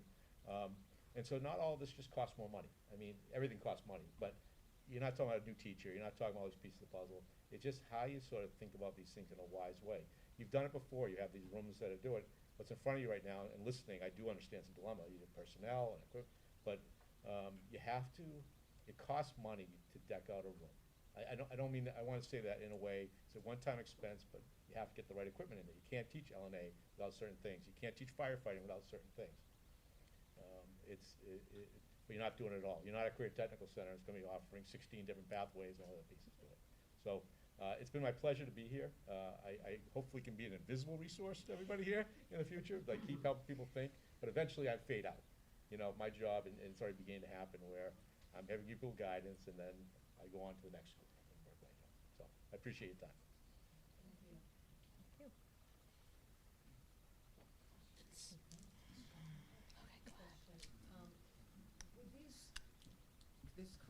pathway, would it have anything to do with credits for the students in terms of graduation? Is there any correlation with that, or is this merely something that they do? Yeah. So students are required by the state to earn 9 STEM credits. So many of these things do fall in the STEM area. There's also, we have a 27 credit requirement, so there's also additional elective credits. And actually, we have an in-house career connections team with our teachers where we're talking about how do we frame these opportunities. So for example, as Steve was just giving you an example of, say, Mechanics 3, which wouldn't necessarily exist as a course, but if that was an experience built out for a student, that we would certainly be able to offer credit. Beyond, like right now, yes, we do an independent study, it's a half credit, it's pass-fail, but we talked about like how do you actually really give those kinds of classes more credit and say potentially grade heft. And so that was something that we were talking about as a team today, about having, you know, standardizing, you want to have standards and criteria, because you don't want it to be watered down, especially if you're going to be giving credits and grades for things like that, and you want it to be consistent. And we, in that same vein, we talked about, while we have physical resources and actually great course offerings to build out a handful of pathways, one of the other things we talked about too is having something that's a little bit more open-ended where students truly can build a more personalized experience. We may not have a ton of kids that want to go into I'm just going to throw meteorology, because a lot of times we keep going into CTE kinds of areas, but meteorology. We can build a personalized pathway for a student with courses that we currently have available, but then with Millie's assistance, we can connect them with industry types of opportunities, other experts in the field, and build something out that's a little bit more personalized for a student. So the idea is like we'll have some pathways based on what we have, but also we have to have an avenue for students that have more, you know, I would say something that might be a little bit more niche. It may not be something for the masses, but we want to be able to support students in that sense too. I think it's also important that you bring up the 9 STEM credits. I don't know if it was Adam who said it before, but we keep getting these mandates sent down by the state that we're required to fulfill and fund. That's just yet again another mandate that we are responsible for funding. So I think I'm glad you brought that up. Anything But else? Gina, to your point, that we do offer credit now, which would count towards graduation, but you have to obviously fulfill certain requirements within that. But we do want to, that was a big part of our discussion with the team this morning about how do we actually make it more enticing for students, right? Make it more enticing and also worth their time. Correct. Not learning about it isn't important, but you also want to make sure that, you know, at the end of the day, Absolutely. it's going to accumulate into something that they can move forward with. What you're asking is really the dilemma, not unique to Berlin, of shifting a mindset around personalized learning, that for those groups a student who wants a more personalized experience, is the system going to restrict their ability to do that, or can there be space where they can do it? That's what Eileen's describing right now, but that question is being asked in so many worlds that I'm in right now, of how do we sort of figure this out? So my question kind of ties into that. Maybe it's just coming at the same problem from a different angle. I'm not sure. So what I was thinking was, as you had sort of the display of all of the different companies and agencies and institutions with which you work, how are the decisions made about what pathways are kind of carved out and what are not? Because I heard you also say you want to make wise decisions, meaning, of course, you want to do something that you're going to kind of set them up, I assume it means, you're going to set them up to be successful in taking the next step. You're going to maybe help them to make some connections, but you're also going to be economically responsible with the resources that we have. So how are those decisions made? You know, there must be some sort of decision tree or something that you use to talk about the health. So as a group, we've talked about this quite a bit. It is important for us to be fiscally responsible. And the thing is that we do need to look at the physical resources. The beauty of the renovation is it provided us with some amazing physical resources. TV studio, radio station, all the resources that are down in our tech ed wing, our culinary room, right? So those are areas that we definitely want to capitalize, because not only do we have staff, but we also have great physical resources to support those opportunities for students. But the other thing too is that we have to take a look at student interest and need. You know, a couple years ago, we did a survey for students. The number of students wanting to go into the STEM field, and specifically healthcare, is astronomical. So it's a huge number of students. So the idea is we keep talking about I'm very clear on our scope and our size and how much you can put in a master schedule. You can't just keep adding, because every time you add, there's some other class that's not filling at that point, right? Because you have so many seats. So the idea is striking the balance a little bit, and so we do, although the CNA is a new program to offer within the building, I think there's a definite need for that. We literally opened registrations this morning. There's already 19 students that have signed up. How many students per section? So you have to go in pockets of 10 to 10, 20, like that, because it has to do with your clinical hours, right? So, and we also realize that there's a budget constraint, so we have to take a look at that too when we get our numbers. Last year when we put EMR out, the EMS class out, we had 83 requests, and we ran 2 sections. So we literally had to turn away 43 students.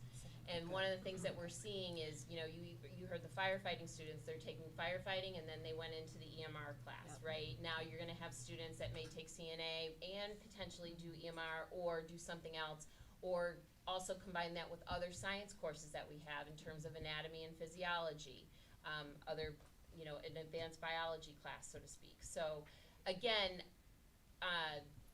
in terms of making decisions, I think we have to look at physical resources that we have, capacity within our staffing.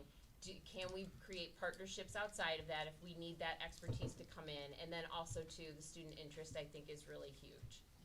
And there's one last piece, which is more abstract, but it's very concrete in some ways, is projections of employment and compensation that come up that Connecticut produces to look at 10-year trends. And interesting enough, kids don't pay attention to that. Yeah. I don't know, I bet they do. That's not in the wheelhouse, but it is part of a guidance system of saying what you value. Well, and I think too, and Millie, maybe you can speak to this too, but in my current role in finding partnerships, you were speaking, Steve, about going out just to those 2 car dealerships, right? And them sort of it filling a need for them too. So when you can capitalize on there being a bi-directional benefit, like the field is gaining new firefighters, much needed, and these kids are being well prepared to kind of smoothly transition to that role, that's fantastic.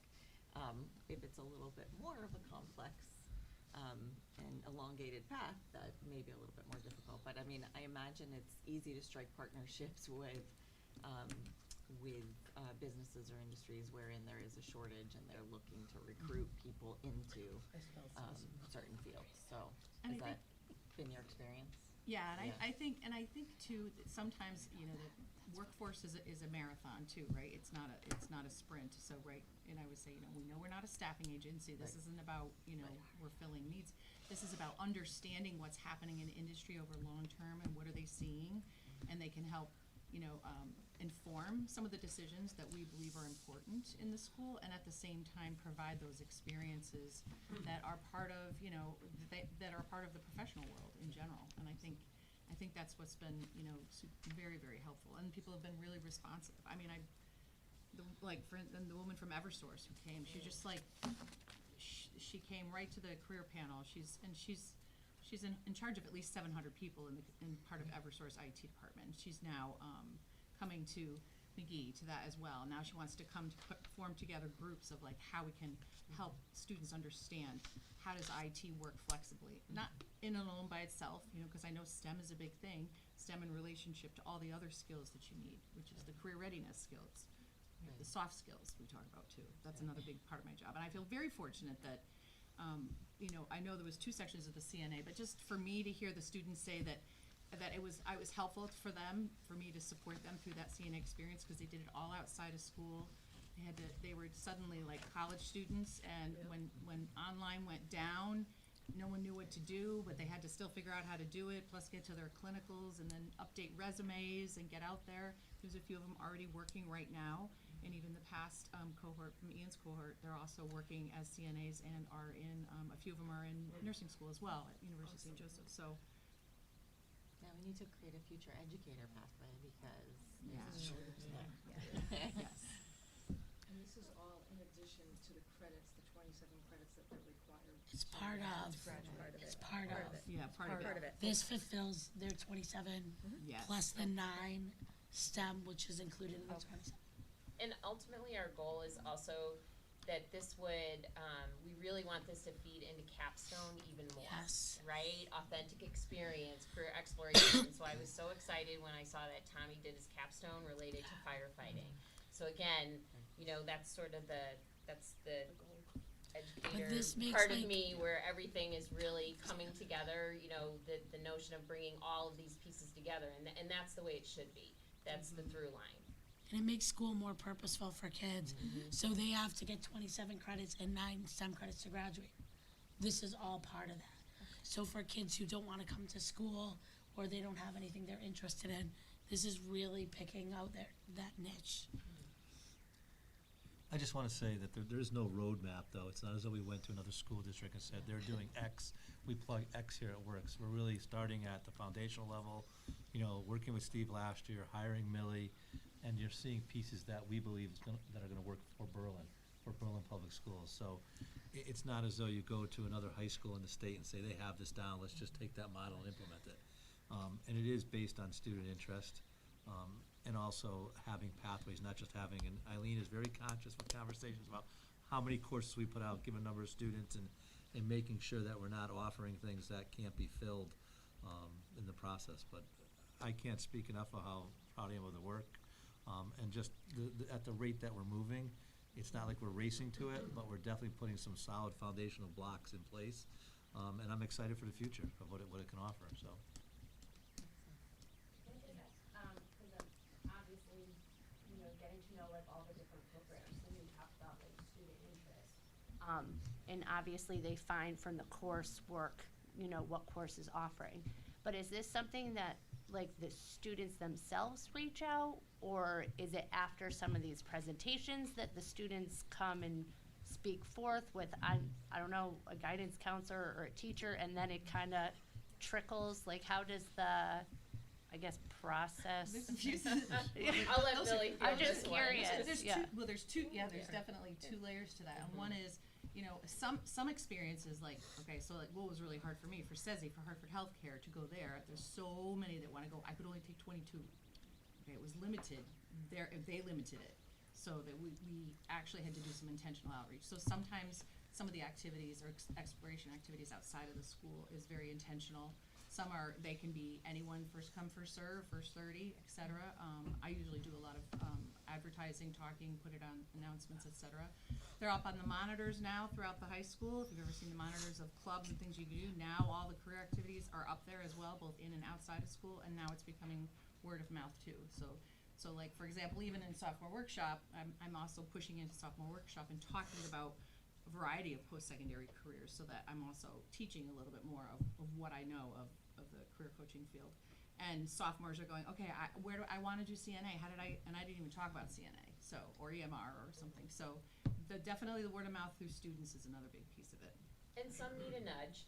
So, you know, Millie and I talk about this a lot. It's very intentional. You're going to go tap somebody specifically on the shoulder. Hey, I know you're interested in this. Come on. Like, come on this trip. Come to this experience. And that sort of thing. So some of them need a little bit more of a push. But that really is, that's ultimately the goal. So it's nice that it's been a little bit of both. Think about all the years you've had your program studies. Mature courses, people know that program studies, the counselors know it inside and out. So when you ask that question, a lot of these initiatives are newer. And so how do you sort of make them part of the lexicon and the culture of a high school? Just to say, hey, you know, I'm thinking about a career where I design things. Well, we want you to go see a graphic designer, an engineer, you know, culinary, who knows what it is. And a lot of that's new here. So you should ask that question every year. Because it's part of it's like your son's in first grade. Yep. But hopefully, so I'm not speaking to Berlin, but when I'm speaking on a larger level, it's like, how do we ensure that students have experiences that'll help guide them on what they're thinking about doing in some sort of structured way? It doesn't mean a course, it just means having something that's gonna enlighten you to these different careers. And it's a dilemma all over the country. It's not unique to here. What these guys have done in a very short period of time is really made some great strides into addressing that zone. But it just keeps going. It's how do you sort of expose students to the world out there without necessarily being a course. Just meet people, see the dilemmas of businesses, see the dilemmas of employers, and internalize it, and then integrate it into core academics even. It makes it even better.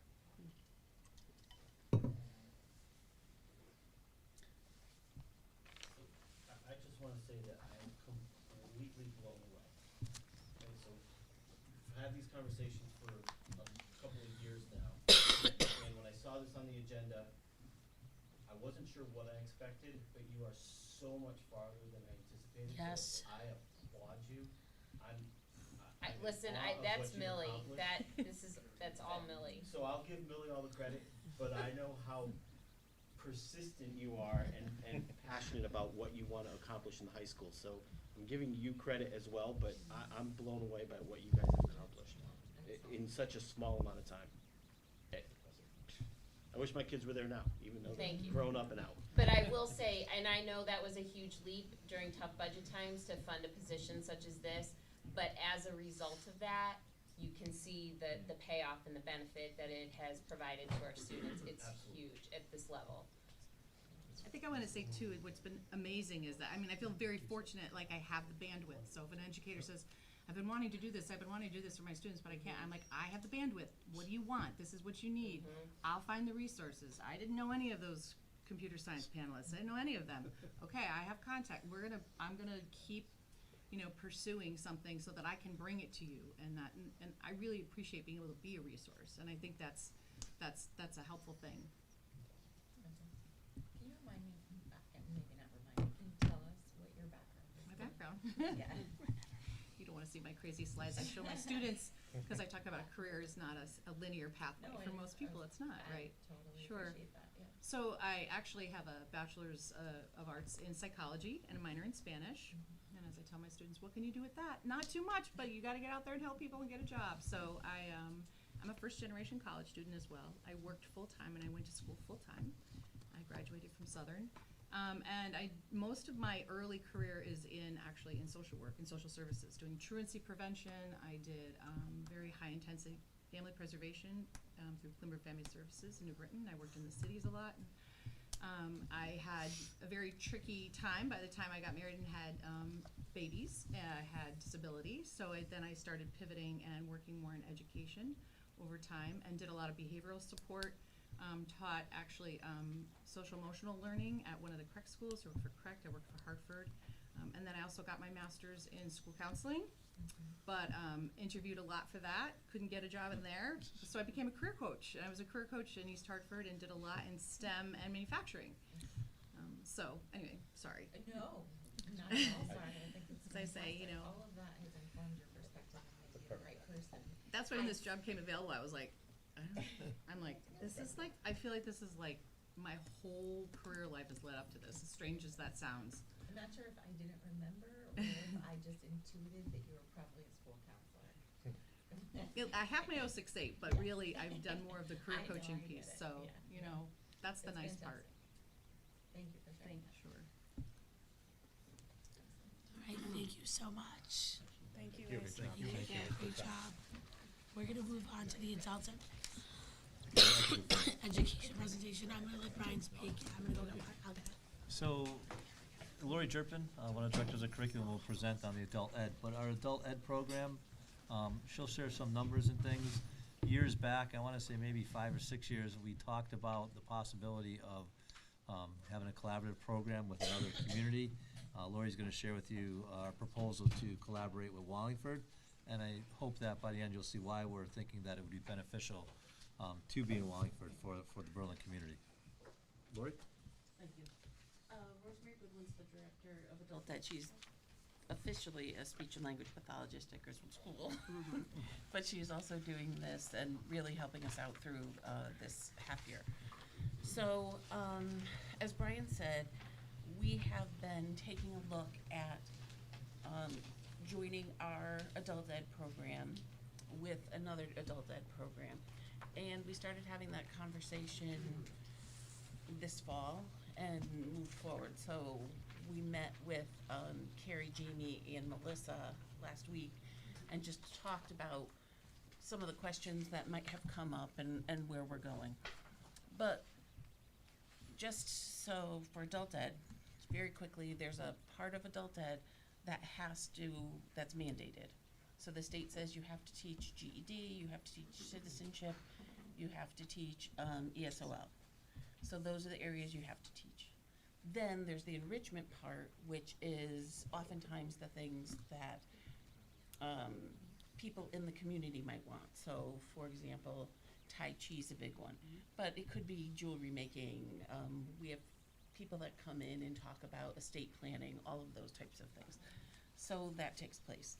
We included in your Schoology folder what Berlin's adult ed program looks like, and it's generally small. The enrichment part is small, and unfortunately it's not really well attended. So I know Rosemary has done, she put together some figures for us, and we have not quite 20 people in the mandated side, and then we have one session, the Tai Chi, that's running very, very well, and you have these numbers in front of you as well. But she's had to cancel several programs because it's just not well attended. So we had an opportunity, and I know I saw some of you looking at the Wallingford Adult and Continuing Ed program when you came in. And what's not on here is that they're going to Germany in the fall and Iceland in the spring. So if that's something that interests you, sign up. No. They have, because of the size, they have more opportunities to be able to offer more. They also have a full-time adult ed director, that's all that person does. And they also have an enrichment director that works with the adult ed director. So they have the ability to do that as well. With a merger with Wallingford, we would still be able to host classes in Berlin. So for example, they would reach out to anyone that we had. So our Tai Chi person has had a following over time. So we could still offer that. Is that at Willard or Hubbard? Hubbard. At Hubbard School, and still have that as something that they could do. They will reach out. Someone asked whether or not they do something at Lyman's Golf Course. They said, oh, would they be willing to do something at Timberland? Well, if Timberland was interested, they would reach out and say, would you be interested in hosting something for our adult ed program? And they could decide whether or not that's something they wanted to do.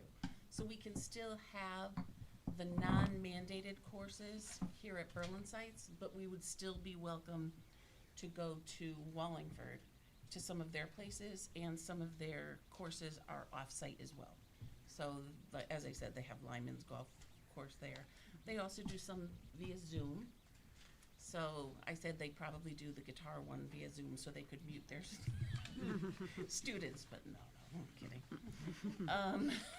Just a little. So they have that opportunity to be able to do that. They would offer the mandated courses via Zoom as well. So if any of our residents didn't want to go but wanted to Zoom in for their courses, they'd be able to Zoom in for that.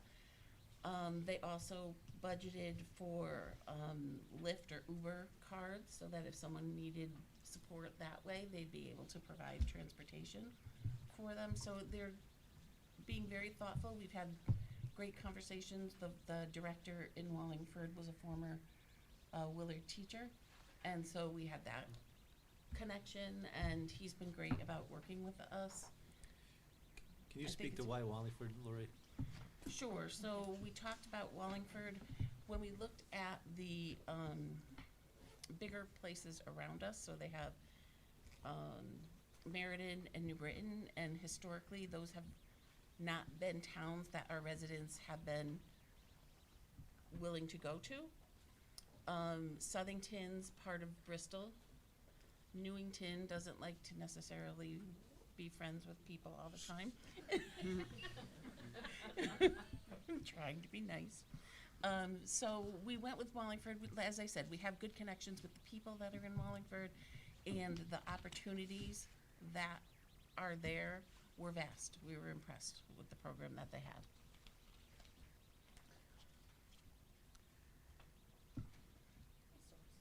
If I could just comment, we looked at the Wallingford program, potential courses. We were very impressed with the programs. I think the other piece is that we do have the former teacher that was from Willard. That was a nice piece. He's now the director. The superintendent at Wallingford also resides in Berlin and was a teacher in Berlin previously, so there is a connection there. But regardless of those two things, I think that their program offers, when it was distributed around central office with many of the employees that live in town, they were very excited about the courses, and people said, I might even take one of those. I'd like to take that course. I just don't think, because we're so small, we've been able to offer, yes, we have Tai Chi that's run for a number of years. We've not had the high level interest in offering a limited number of courses that we can. So that was really the thought of why merge with another town. The majority of towns in Connecticut merge with other towns at this point, unless they're one of the larger towns. And so you were speaking, Melissa, about Farmington at one point, and Farmington now hosts it, but it also includes Simsbury, Burlington, Canton, and Avon, right? So it includes all of those together, so they can be able to do that. When you look at our costs, so the grant that happens through adult ed, part of it's funded by the town, and part of it's funded by the state, and that reduces by about $20,000. I think another positive that I know that Laura was gonna look into is they have a national external diploma program, and they also have the Tri-Town Collaborative for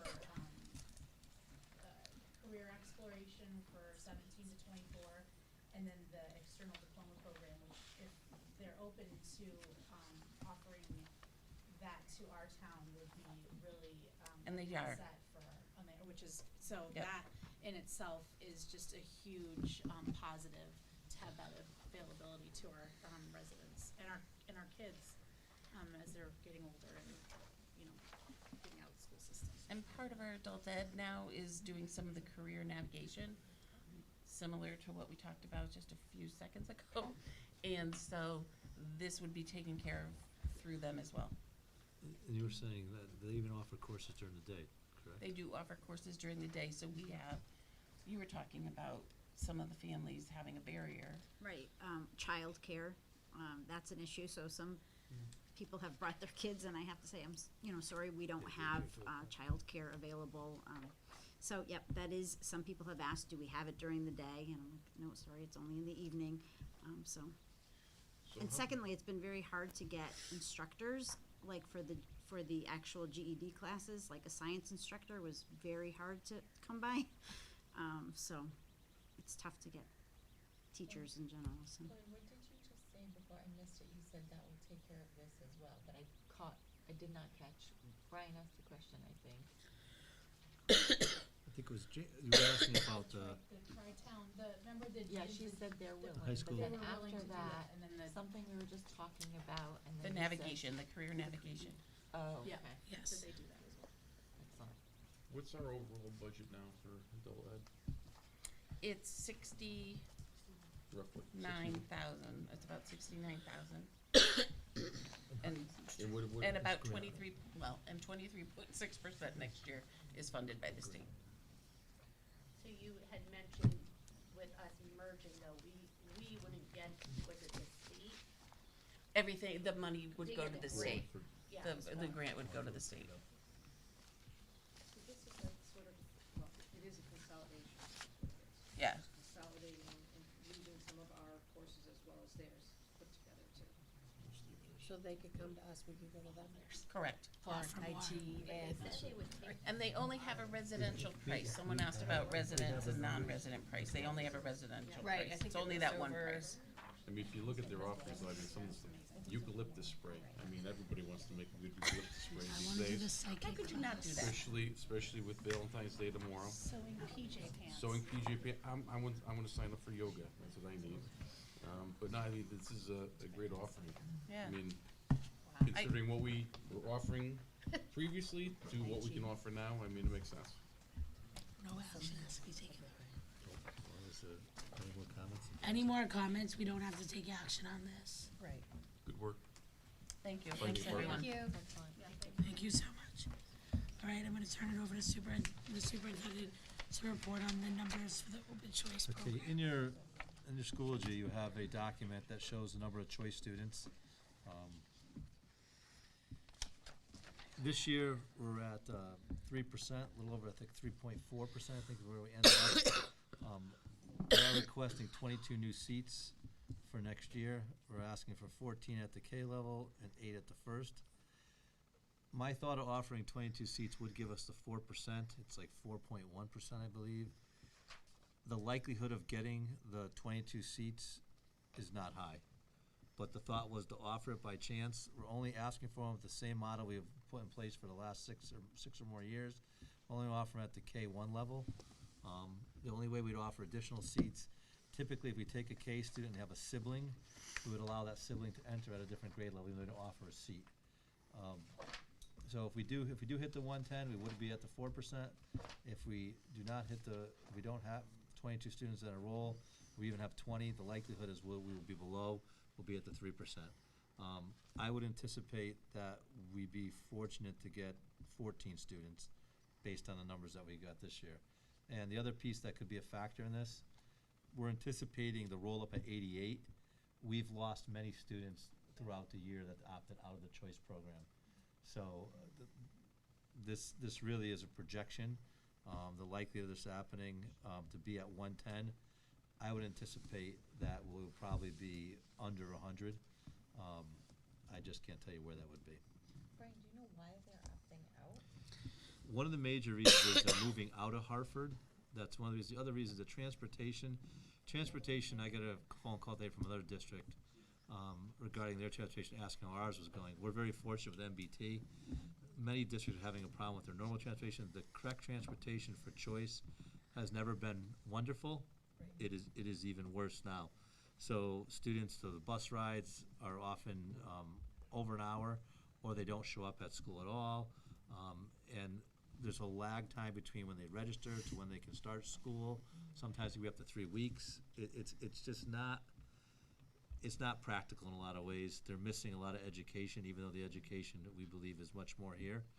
So parents are very frustrated. What about, I've noticed that, and I'm curious as we've had conversations at the last time we talked about the budget, that we were overflowing kindergarten, our primary grade level, especially at one of our schools. So pulling in, if we could get 14 and 8 in kindergarten and 14 and 20 or 8, how would that impact? Because we've got some, like one school we know could divide into another class, like what's? So when I look at the numbers, Hubbard right now for first grade has the availability to take the majority of the students. Looking at the 14 students, if they were dispersed to every K classroom, the numbers will only go up by 1 or 2 if that was the case. We don't know the K numbers per se though, because we know we offer kindergarten registration, those numbers fluctuate.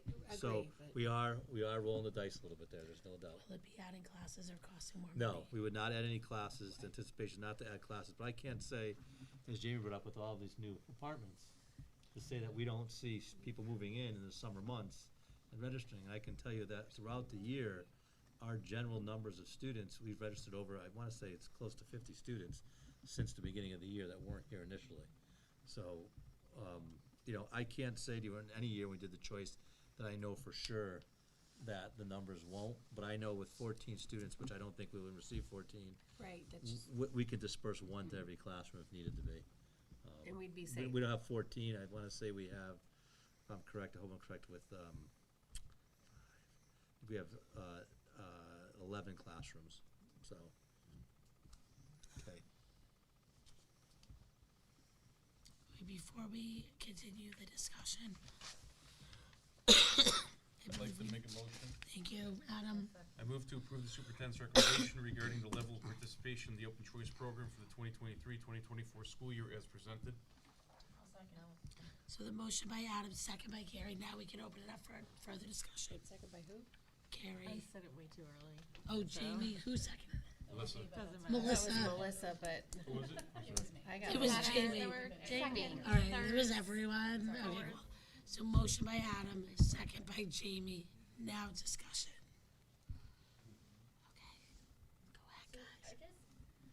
With the transportation, I mean, like you said, it's not just our district that's having issues. So what, is it the bus like company themselves, or is it the people that are orchestrating, like how to organize, like what is So being Craig so challenging?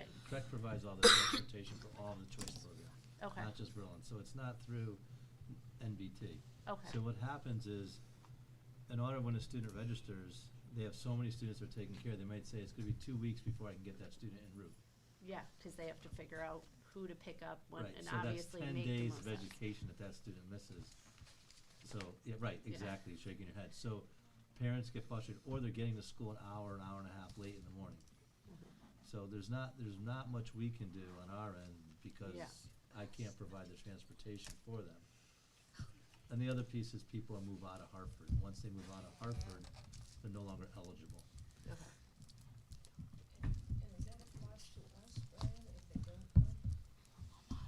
The way the funding works is we receive, if we're at 3%, we receive $6,000 per student. Right.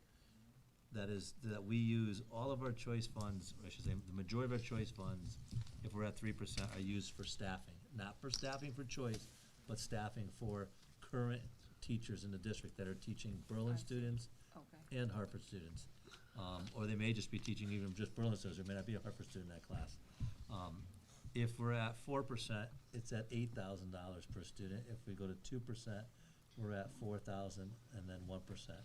But looking at other districts that have choice, their numbers are down also. But even if it's not your fault, so to speak, that these kids aren't coming, you're still, I'm just We trying still don't to- receive the funding, and I Right. can say we've been at 3.95 1 year, and they would not round it to 4 to give us the extra 2,000. So they're very strict on what the numbers are, and it's based on our October 1st data. Wow.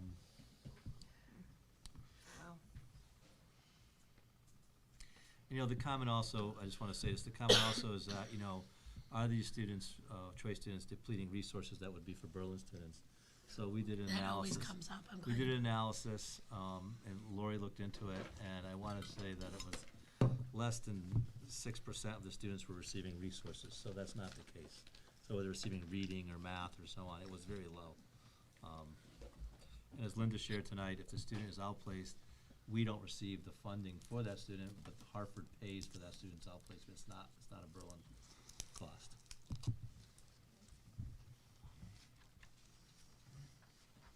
Other questions, comments?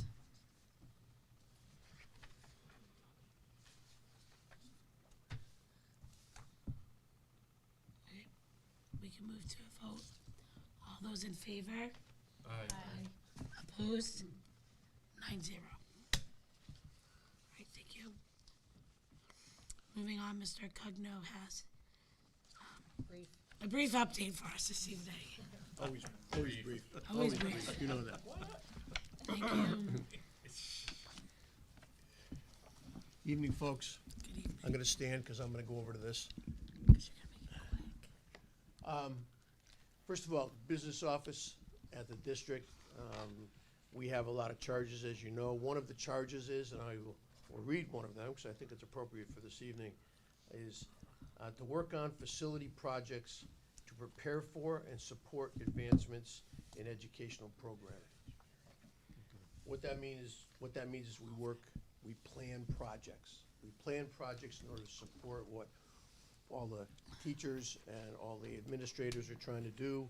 We also put together teams, and we also use the resources the district has to put together these projects.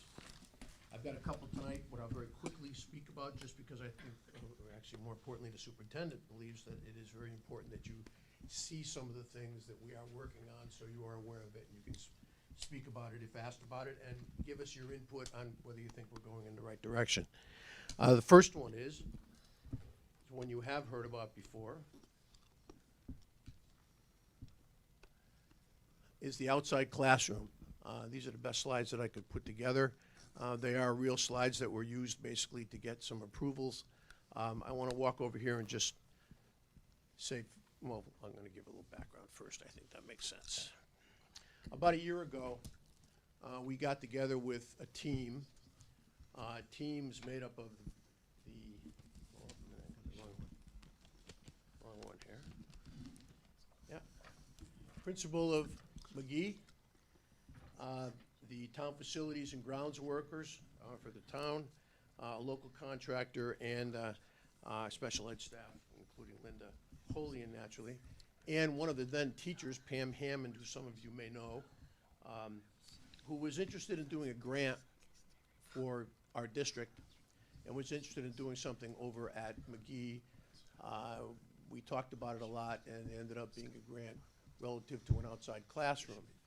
Outside classrooms are something very, very new that are going on actually all over Connecticut and all over certainly the nation, to use the outside areas for kids to be able to be taught out in the area with the right facilities, something innovative, something that is a little bit different. And so we had some room over at McGee, and we started looking at an outside classroom. I've got a better shot than this, but I wanted to at least be able to show you where this is. Some of you, I'm sure you're all familiar with McGee. This is the southern part of McGee. You drive in over there, and you come in this way. This is the staff parking lot. Right at the staff parking lot here is what used to be developed as some plantings and so on and so forth, but now has nothing on it. And this is, of course, McGee School. Just to point out, this is the new entrance to the YMCA and the turnaround and so on and so forth. So we're developing that side of McGee. Where's my clicker? Sorry. The site plan is what you can't see much about, but this is, where am I clicking it to, here? No, you're using the Do pointer. I have to sit to click? No, just hit the you're side. using the pointer. So you have the laser pointer, you have to. Oh, I use gotta it. go, yeah, but I wanna, there we go. There you go. Thank you. This is what we're developing at this point, and it comes on phases.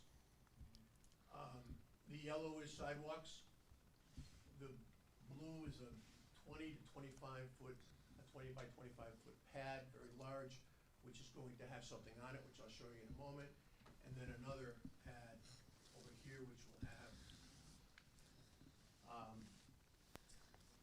picnic tables and so on and so forth. There'll also be plantings and a number of things. The reason I show you the site plan is that we just had to go in front of the Planning and Zoning Commission. Even when the Board of Ed does things at its own facilities, realize all our facilities are owned by the town. So we have to go and get approval from the town to do anything we like. And that's what they've got to do. So we went to the Planning and Zoning Commission, got approval for the site plan. They liked it very, very much. They thought it was a good idea to do at McGee, so they supported what we had in mind. Excuse me, and so we have this site plan also, which is too hard to see right now, but it also has electricity, it also has drainage, it also has water, it has a lot of things that are engineered here. It's an engineered site plan that was put together by AI Engineering from Middletown. Do this right there. It's not going to have this exact pavilion, but it will have a pavilion like this, prefabricated, put on top of the 20 to 25 foot pad. So it's going to be a nice development. It's going to be very, very, everybody does think that was involved in putting it together, pretty classy for McGee. McGee could use some spruce up in the front. And so we're happy about this, and we're very, very pleased that the Planning Commission approved this. We do have to go back for a couple more approvals, but this is the kind of thing that we get involved with when we're going forward with the project. Pam Hammond, I want to say, did really well with the grant that she put together relative to this facility, and she got us through the Marjorie Moore Fund about $17,000 toward this project. We also, with the great work of the federal government, also I believe Linda Holian and Ashley, through the ARP grant and the ESSER grant, we have enough money to do this project now. The conceptual estimate, I don't have the full estimate done yet, but the conceptual estimate was about $70,000 to do the whole thing. Through those two grant funds, we have that much money, maybe even a little bit more.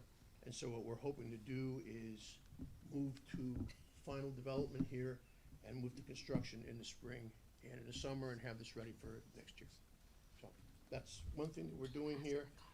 We're very excited about it. It's gonna be great. You should see some of the pavilions that we can put on there, but obviously it'll all matter with budget, but it will be a good look. And it'll be the activities that'll be done there, and I think Linda has spoke to them before. Certainly if she wants to again, she's certainly more than welcome to. But it's the BLAST program that is gonna be used in this facility, which is something great for them, having an outdoor facility to be out there. And there's also classes that will be scheduled from any of the other schools, any of the other teachers at McGee. So it'll be used constantly, and then after when school's not in, it's still an open area. So we're very happy about this project. It's not an overall expensive project, but it's gonna be very nice, and again, it's got all grant funds. That's one of the things that we're doing recently, and we're glad to say it's gonna be done relatively quickly. The second one is one that we've had some conversation with lately, and that's the CNA project. We do have the CNA project in the budget.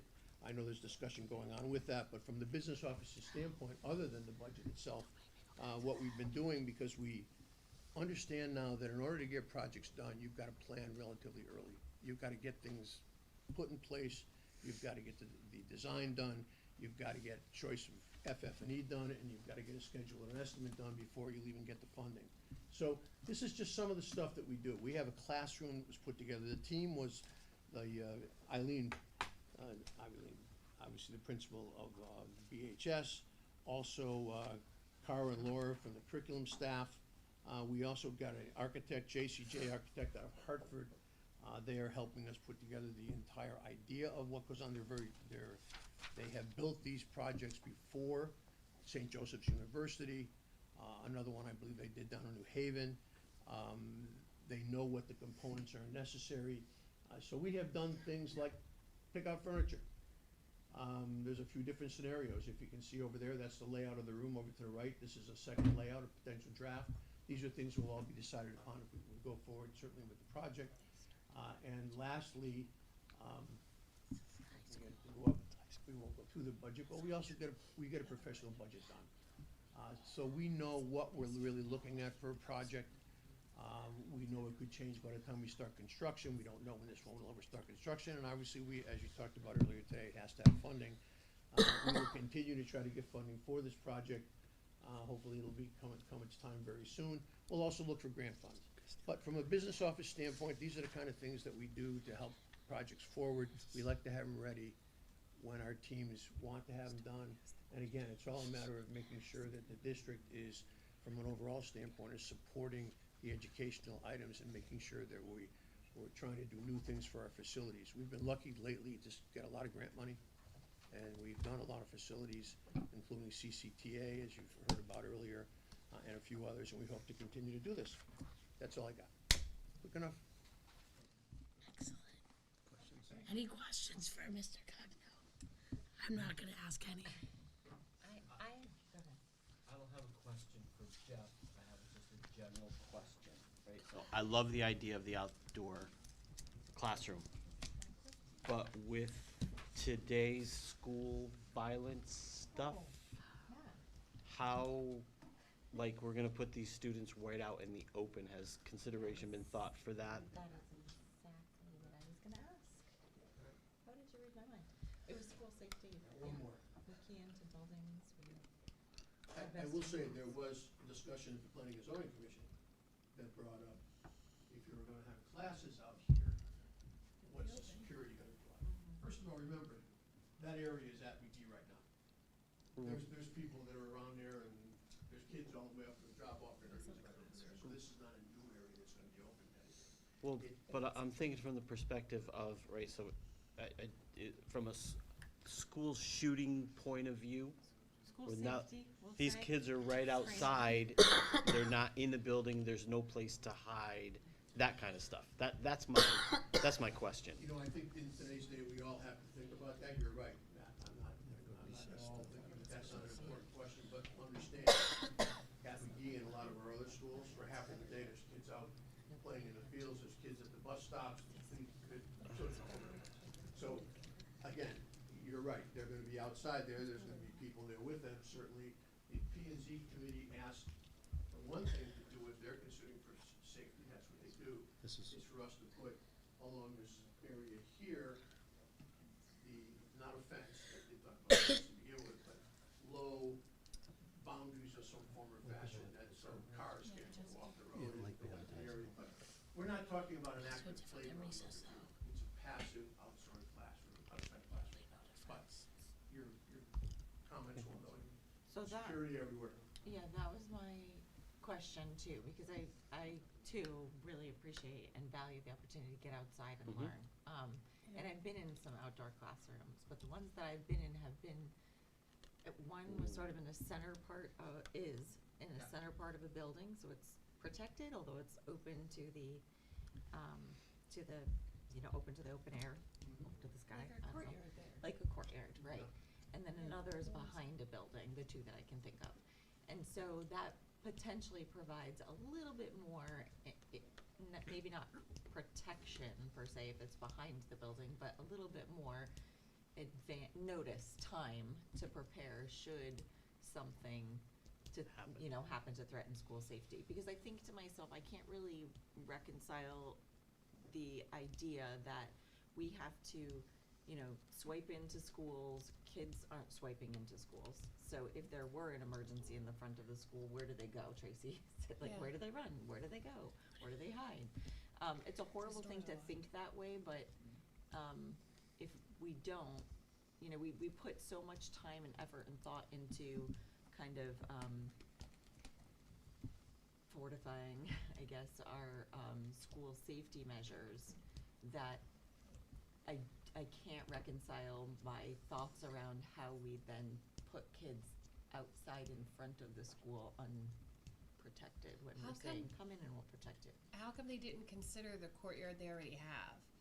That, oh, sorry, go ahead. No, that's all right, let me speak. 'Cause Speak you know, about the Matt blast. brought up a good point, to be honest with you, Matt and Carrie. My brain always doesn't think that way. This classroom is right outside the blast classroom that was built 5 or 6 years ago. This space, the kids have been using for the past 5 years outside that space, with not even thinking of that. So it was just to make a space that's a little bit more formal and conducive to what they're doing. But if you go by any time in the summer, they're doing a camping unit. They got the tents set up out there, and so they are using this space, but I've never, to be honest with you, never. I hate to even bring it up, I hate Yep. to even I bring it know, up, I think but, myself. you read in every community that Yep. this has happened in, they've always adopted the, well, it won't happen here. Mhm. And we just have to ask the question. And honestly, that scares me even more. Because I worry about, a vulnerable, an even more vulnerable population Yeah. potentially. But I wonder, did you consult with our school safety folks when talking about the construction of this and the placement of this? They know and- that it's being constructed there. But not We didn't from the ask them center. whether we should construct it there. We really looked at the proximity of Yeah. where Yeah, they, and that of their makes sense, indoor right? So- classroom. Yeah. So there's two doorways that would be used. Yeah. One is right on the corner there. There's a doorway right, right there, over more, Jeff. Already being used. Towards the front. Yep, By the right, school. right there. And then there's the one, the front corner there. But the one thing that safety security was concerned with, not so much that it was in the back location, there was a concern that anywhere where a car could drive. We have the pillars in front of McGee for the glass windows. There'd have to be those balls that are like in front of the high school, so a car could not get, a reckless a driver, someone could come ram, I'd hate to say that. That was talked about. We didn't talk about it being in the front of the building. That was not discussed. No, and that was a reaction, right? Like, that was a reactive strategy because of things that have happened. So if we can kind of And Jeff, you're 100% right, right? Over on the other side of the building, during gym class, the kids are out on the fields, I wish right? Sal- You're 100% correct. I wish It's Sal was just, here, because Sal is very, very interested and has been. I'm not saying he's our security guy, but he, even in a courtyard that's up there. By the way, this isn't the back of the building, this is the front of the building. Yeah, Right. That's right. Right, Drive I it mean, up. it would make me feel better if you told me you were gonna put a 10-foot fence up that you couldn't see into where that space is, but It's a very strange thing, because I remember going to visit schools and, you know, prior to something happening in our state, and there being kids, you know, when I would go visit in the middle of the day, playing outside in the playground, and there's no fence around them, and they're just, you know, and you just kind of walk by them and walk into the school and check in the front office. And now, when I see kids outside during the day that there isn't some barrier, I have a different experience of that, sadly. Yeah. So I wish I didn't, but I think unfortunately the events that have happened in schools have made us there's too mindful many. of that. Well, and you know, Too many. and just reflecting too, because we did go, St. Paul's is out there. Yeah. St. Oh, I Paul's know, is out I there in know. the open, and we went and checked out St. Paul's, and they're out there during the day, because that's what Catholic schools do, because they don't have spaces that they could actually confine, but their pavilion is right out there, right on the road, connected to the parking lot, and, you know, my mind did not go there. My mind goes there a lot when we're in the school or when I'm walking in a mall, but it didn't go that. Because they're always out there anyways, that's why I say, this is a space that they have been using for the past 5, 6, 7 Since we years. did the classroom. Yeah, so let's give them something a little bit more And formalized. please understand that, at least The what courtyard. I Yeah, just- we're not I- critical of the, No, I get not it. critical of the project. I get it. Yeah. Just, Making an observation. A couple things I Yeah. might have not made it clear. This is the staff parking lot here. This goes all yeah, the but way over, this it's is all. open to. But it's accessible, Jeff. Anybody coming in, unless you're staff or you're gonna be working there, so you're not allowed, there's directional items, obviously. The driveways are way out that way for anybody Yeah, coming in. But Jeff, could- if you're a law-abiding citizen, I'm not worried about you. If you're gonna follow the directives that are there, I'm not so worried about you. I'm not arguing Right, with you. yeah. I'm just letting you know. so you And I could park at the ball field and just walk across the street. We did get it all approved by the town. We are Right, I planning mean- on going forward with it. However, very frankly, I mean, if there's an issue that we've got to address, we can continue to address it. We haven't spent any money on it yet. We've just done the planning for it. I think it would be a nice addition, and so do a lot of other people, but on the other hand, we don't want anybody to be worried about outside with kids. Once again, there's children all over this campus. Agreed, We're not but, talking middle school kids. agreed, but in the event that something happens, we can't stand in front of the community and say, wow, there's kids outside all the time. So you guys, So why don't we, Let's- at this point, Jeff, we'll put the brakes on it. Okay. We'll bring it back to the board, another meeting. We'll get John here on it, and if the board feels that is too much of a risk to have students out front, we'll have to look for another location at McGee do it. The issue is, or another way of doing it, the issue is, we really wanted it for the classroom and the proximity to that classroom.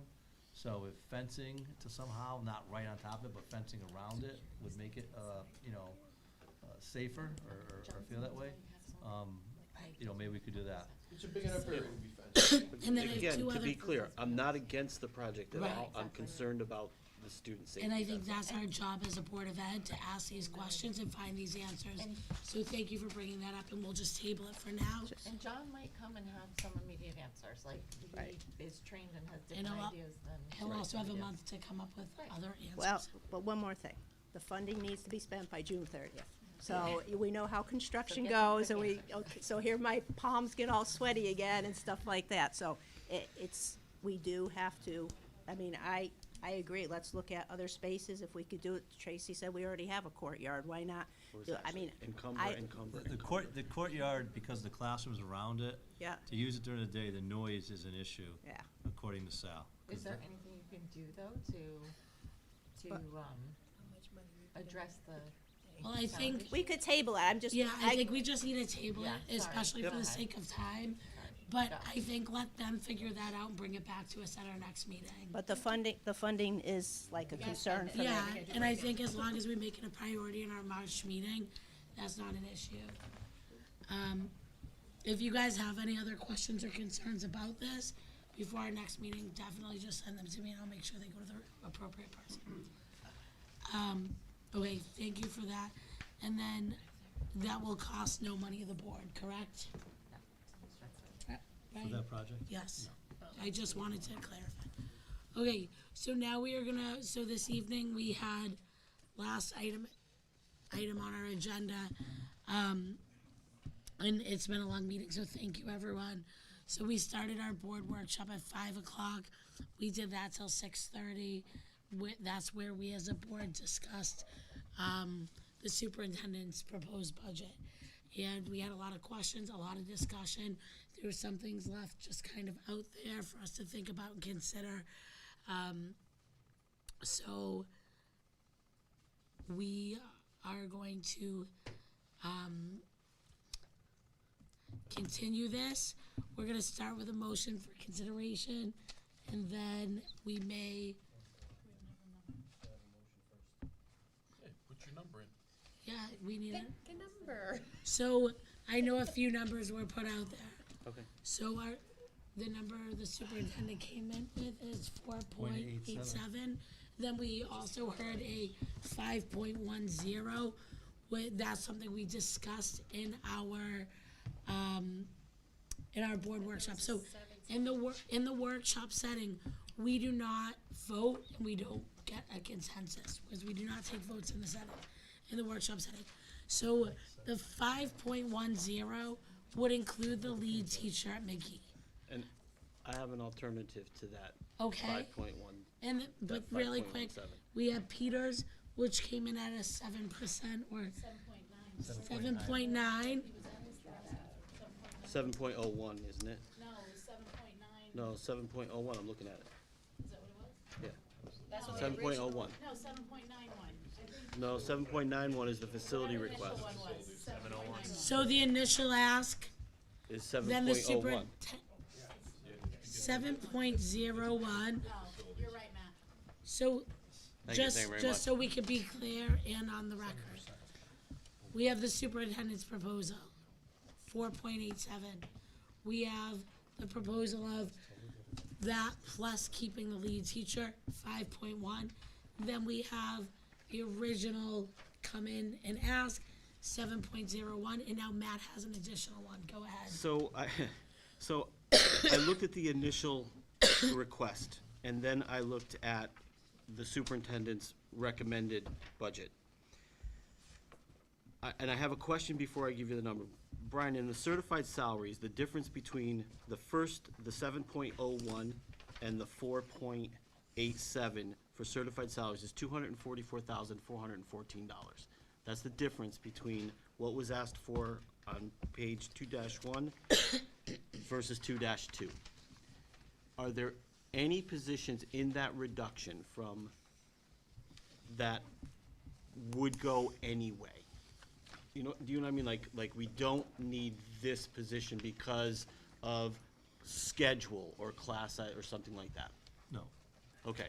no. So Then- if we had those positions were cut, not because they were actually cut, because trying to set a budget, bring a budget in Okay. under 5%.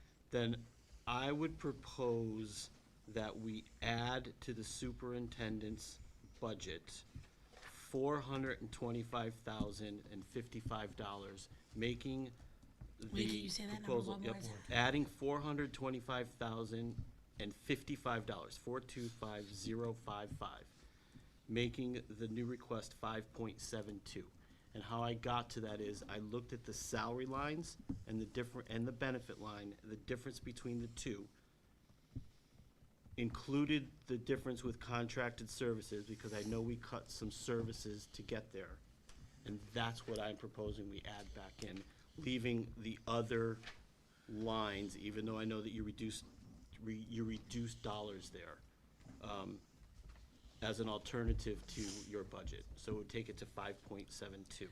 I didn't do the math on what the new So once we have the motion, number is, I want us to open it up and talk about how we came to that in the workshop setting. I think that's gonna be the most important piece, because that's gonna be the missing link that the community is not gonna hear about. So, thank you for that, Matt. And don't we need it, the motion in dollar, not? Yeah, I'm gonna He's get. doing it right now. Oh, good, great. Do it right now. Which one? So dollar difference is not gonna be the 2 million. So, And again, when the motion is made, if you don't support it, you can vote no. Like, I want you all to feel empowered to vote the way you would like to vote and not swayed one way or the other. But should we do the You guys motion okay for if I this shave the present 38 original cents? one? No, because we left it blank. We just need a motion on the table so we can discuss this. And then we can amend the motion. So we can't get into our reasons why until we have a motion. So that's why I thought you were gonna put the superintendent's number in. That's what I think you should do, And then we go from there. Would you like me to do that? Yeah, put the superintendent's number in, and then we can amend it as we go through. So then you propose Yes. that then. Why don't So you do then, it? go ahead and propose that. Since it was left blank, I was okay with someone throwing out a motion. I don't. All right, so All right. I move to adopt the Board of Education operating budget for 2023, 2024 in the amount of, hold on, let me get the right page here.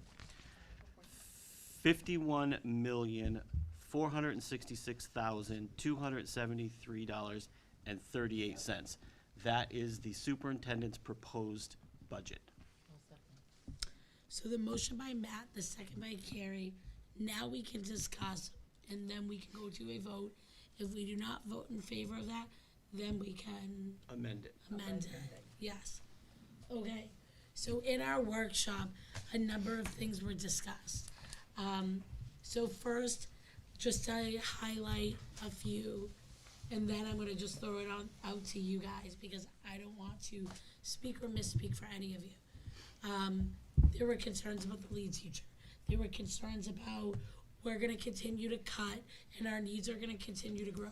There were concerns that we cut in every single year, we're fine. There were concerns that people can't afford a tax increase or don't want it.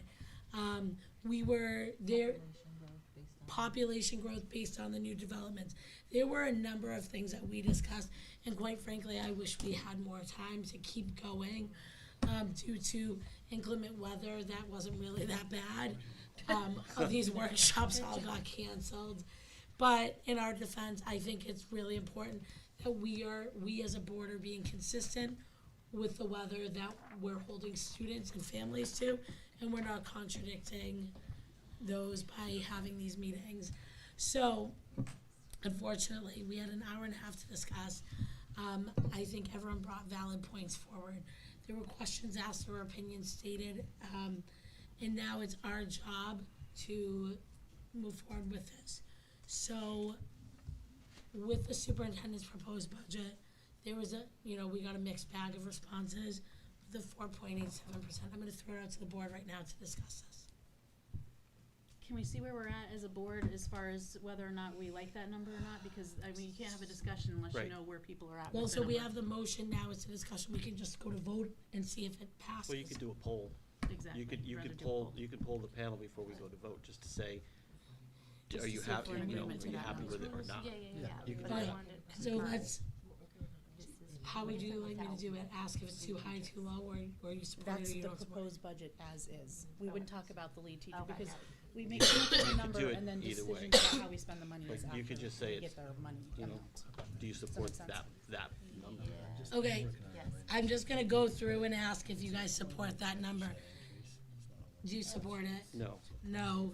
One second. Are you gonna ask too high or too low, or just a no? Yes, Okay, got you it. think it should be yes? I think it should be higher. Higher. I'm gonna propose it to be higher. Higher, okay. Gina, I don't support it. higher or lower? Lower. No. No. Higher or Higher. lower? Mr. Selena, I wanna go higher. Jamie, Higher. I wouldn't go higher.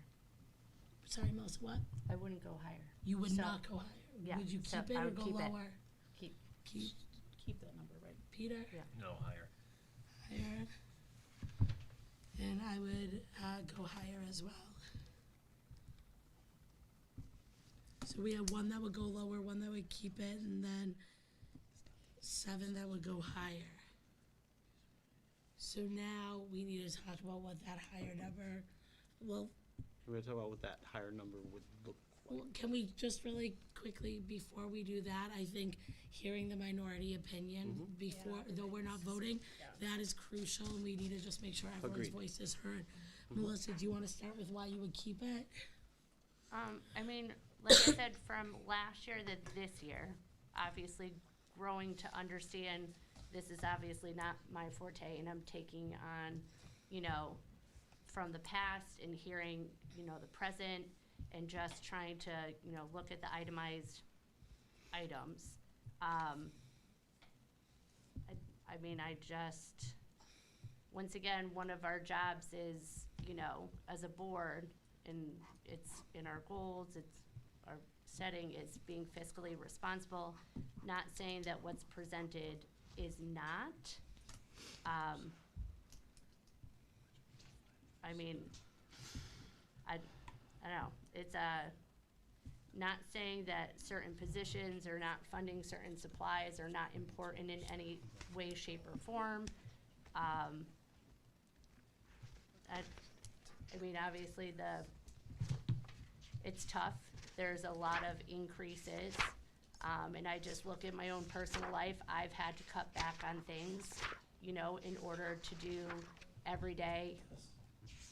I'm just thinking the budget is presented, Brian has gone through, you know, fine-tuned it to the way that the school can function, thrive through the goals of the success of the kids.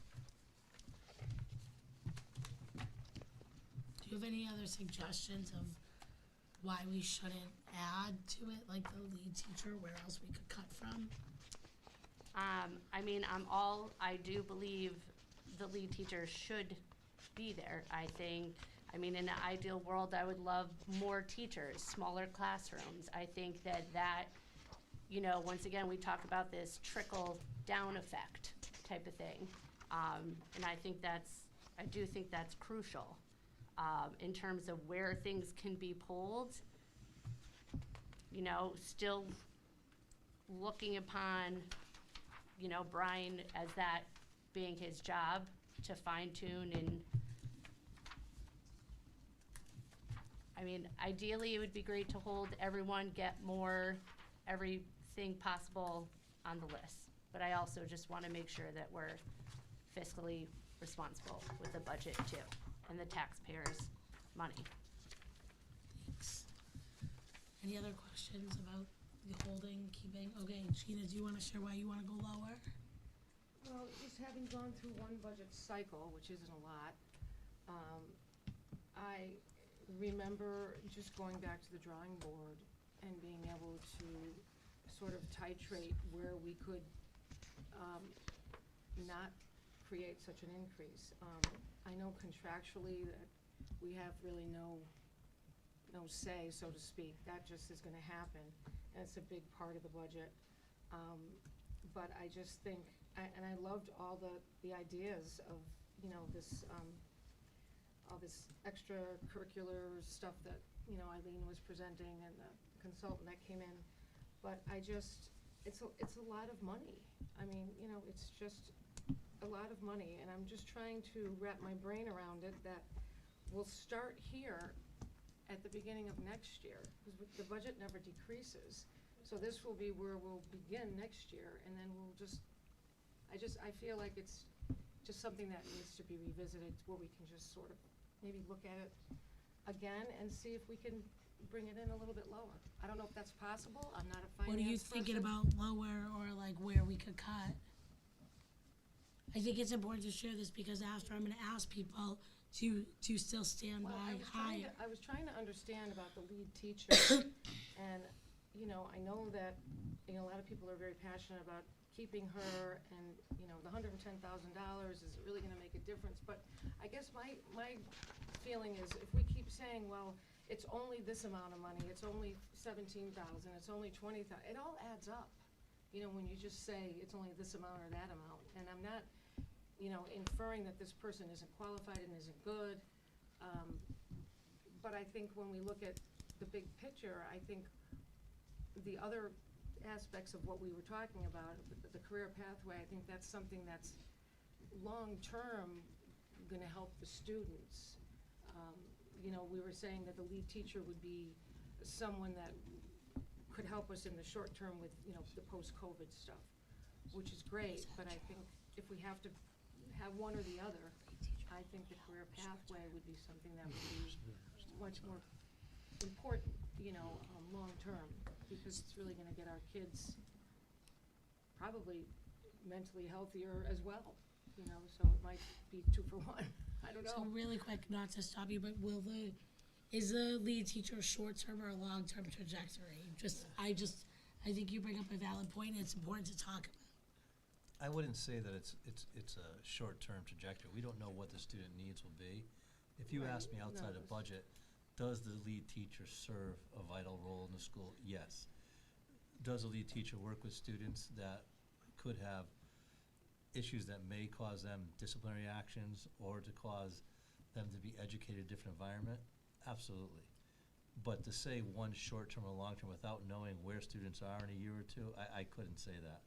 And I just go back to my initial comment. I know people want, the only reason why lead teacher was on there is to get the number below 5. And because I said I had to bring it to the board's attention. So I don't want people to think that I don't think the lead teacher is effective in that model having 3 people. And I don't think it's ineffective either. It's just, that was what was brought to the table in terms of what could be eliminated or what couldn't, you know what I mean? I mean, if you had to look at something else yourself, other than that lead teacher, to bring it under 5, what else would you look at? I mean, Where else would I look? Yeah. I mean, I definitely can look other places at the budget, but I can say this, I've never brought a budget forward as a superintendent, other than the time I was directed to cut $1 million, cutting positions initially to get at a number. And so when I hear one board member say, you should have went for the budget, what it is, that's not even close to the budget you have in front of you. The administrators, the principals here, they were given strict guidelines to what they could ask for, no new staff, freeze of the budget. All they did is shift things around within their existing budget. So if people think this is a budget where people said this is what we're reaching for, that's not the case. This is a budget to try to maintain what we have. And I think the only perspective I want to bring into play is we need over 4% to maintain current staff and programs. It has to be over 4 to maintain that. And so, you know, I'm obviously hearing that the lead teacher is important, that the people in the community feel it's important, and many of you feel it's important. So to find a way to do it, we'll try to find a way to do it. But there's so many pieces in this budget that could be issues. The choice number, not receiving the adequate students, those monies are spent for staff. If those outplacements that Linda spoke of tonight move forward, we don't have money in the budget for outplacements anymore.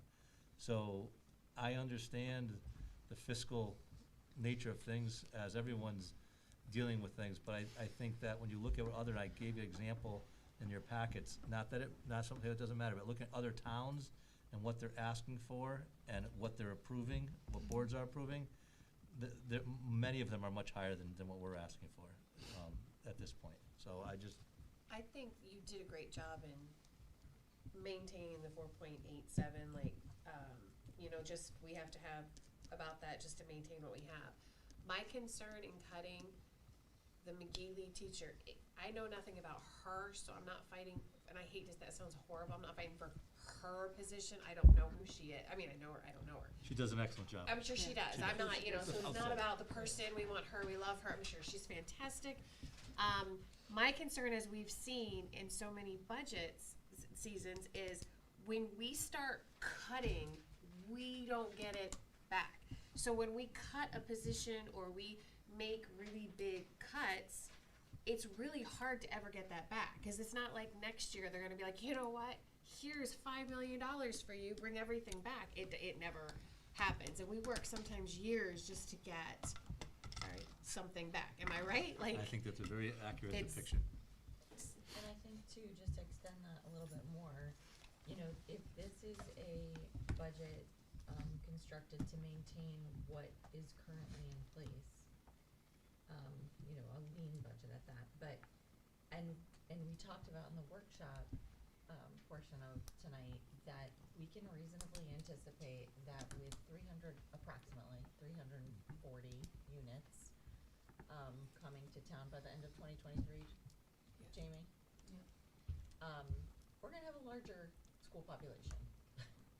So demands on what are the current resources will undoubtedly be greater than what they are at present. I mean, we can't say that now because we don't have those numbers, but I mean, it's just inconceivable to think that 340 units get filled by the end of 2023 and there aren't any kids in them. No. So. Can I just say a few, because Please. I'm sure I'm beyond frustrated, and let me tell you I'm frustrated. As a Board of Ed member, it is our duty and our job to understand what is going on in the schools. If you are not in the schools, you should be going to the schools. You should be talking to your teachers. You should be talking to your kids. You should be able to see what is physically going on, what our kids are dealing with, what our staff is dealing with. If you don't know what's going on, then ask questions before we get to this point. Because it is so frustrating to me as a Board of Ed member who is in all the schools and talks to most staff and knows what's going on, to be at this stage and not know information. It's irresponsible. So, and Gina, I'm not going after you. Some of us haven't served the same I amount of time understand that, but you we're in a have. place that we are And presented with also- this budget. We should be asking questions. We should be going into the school. We should know some of these, and if you don't know them, ask them. And I'm not saying that we shouldn't have a lower, that you're wanting a lower number is, that's your right to ask that. I just feel like we need to be responsible in knowing what is already going on within the school system. I think it's a responsibility of ours being on the Board of Ed, whether you just start or if you've been on for 10 years. So it's frustrating to not have that information, know some of that information. Gina, do you want to respond? Well, I just think when we talk about the board and we talk about being, nonpartisan, so to speak, when you're in the school as you are, obviously you come in already determined to have what it is that you want, voted upon, because you're almost like too close for comfort for the whole thing to happen. I don't know if I'm saying it correctly. What I mean is, there's almost like a conflict of interest because you're in it so closely that how can you be objective?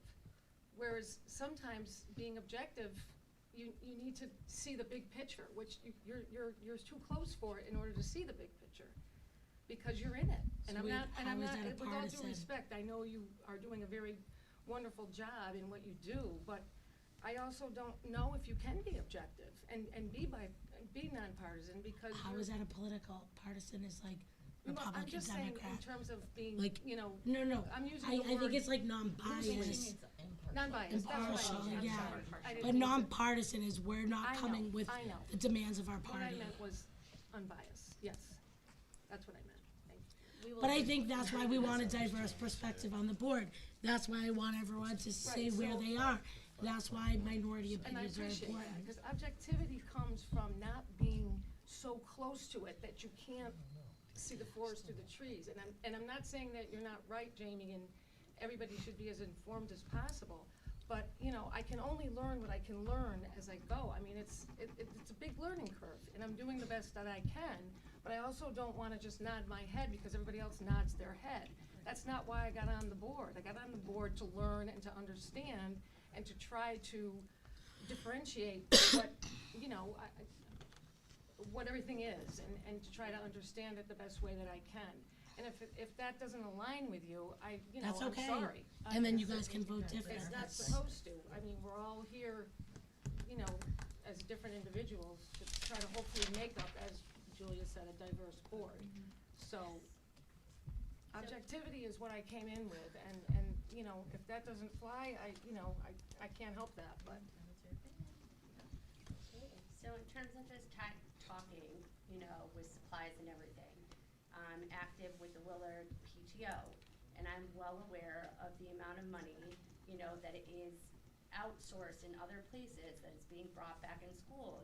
Like you're just talking about collecting supplies, basic supplies for the teachers. And I see that, and like I had said before, I think my frustration does not come from the district. It doesn't come from like this budget per se. sorry, rephrase that. It's not from this, it's from the system, that we have all these obligations, like you said, we have all of these state mandates and obligations, and once again, it's all of this on the plate, on the plate, on the plate, and it's, yes, our responsibility that we have to cover X, Y, and Z. I feel like there's a strain, there's hands tied behind their backs, and like I said, if ideally I would love more, all more. I support that. Melissa, I think you bring up a good point. So I agree with you on that, and I have the same opinion about that. I guess where my opinion differs, where I drift off in a different direction is, great, the state's gonna propose all this stuff, and we're gonna have to do it, and everyone is overwhelmed, and more stuff is on everyone's plate, and then the mental health stuff is increasing, and whether people agree or not, it should be addressed in schools, and like, it's mushrooming at this point, like, it's becoming bigger and bigger. Now we have a mass exodus, cool, like, we can either let the system fail and be a part of its collapse, or, this is kind of where I stand, I'm going to do what I think is gonna support the students best, and then we're gonna put it out to the voters and let them decide. So and this is just me solely, I'm not saying what anyone else should do. I think about all the kids that attend Berlin Public Schools. I think about the parents who bought houses in towns who wanted their kids to go to Berlin Public Schools. I think about these people often, the people whose kids went to Berlin Public Schools who fully supported the budget, then once their kids are gone, they don't support the budget anymore, and they wanna worry about taxes. I think about the people who were like me for 10 years living in town without kids, who don't want my taxes going up, but I do believe in public education. So these are all the things I think about. So and it took me time to get to this point where I can confidently, on public record, state, I believe I'm gonna put forth the best budget possible to support the students, because I know I can stand by that. When parents ask me about it, I can feel comfortable saying, arguing, disagreeing, agreeing, whatever. And then, if the Board of Finance cuts us, great. That's why we have Board of Finance. If the town council cuts us, no, it's not great.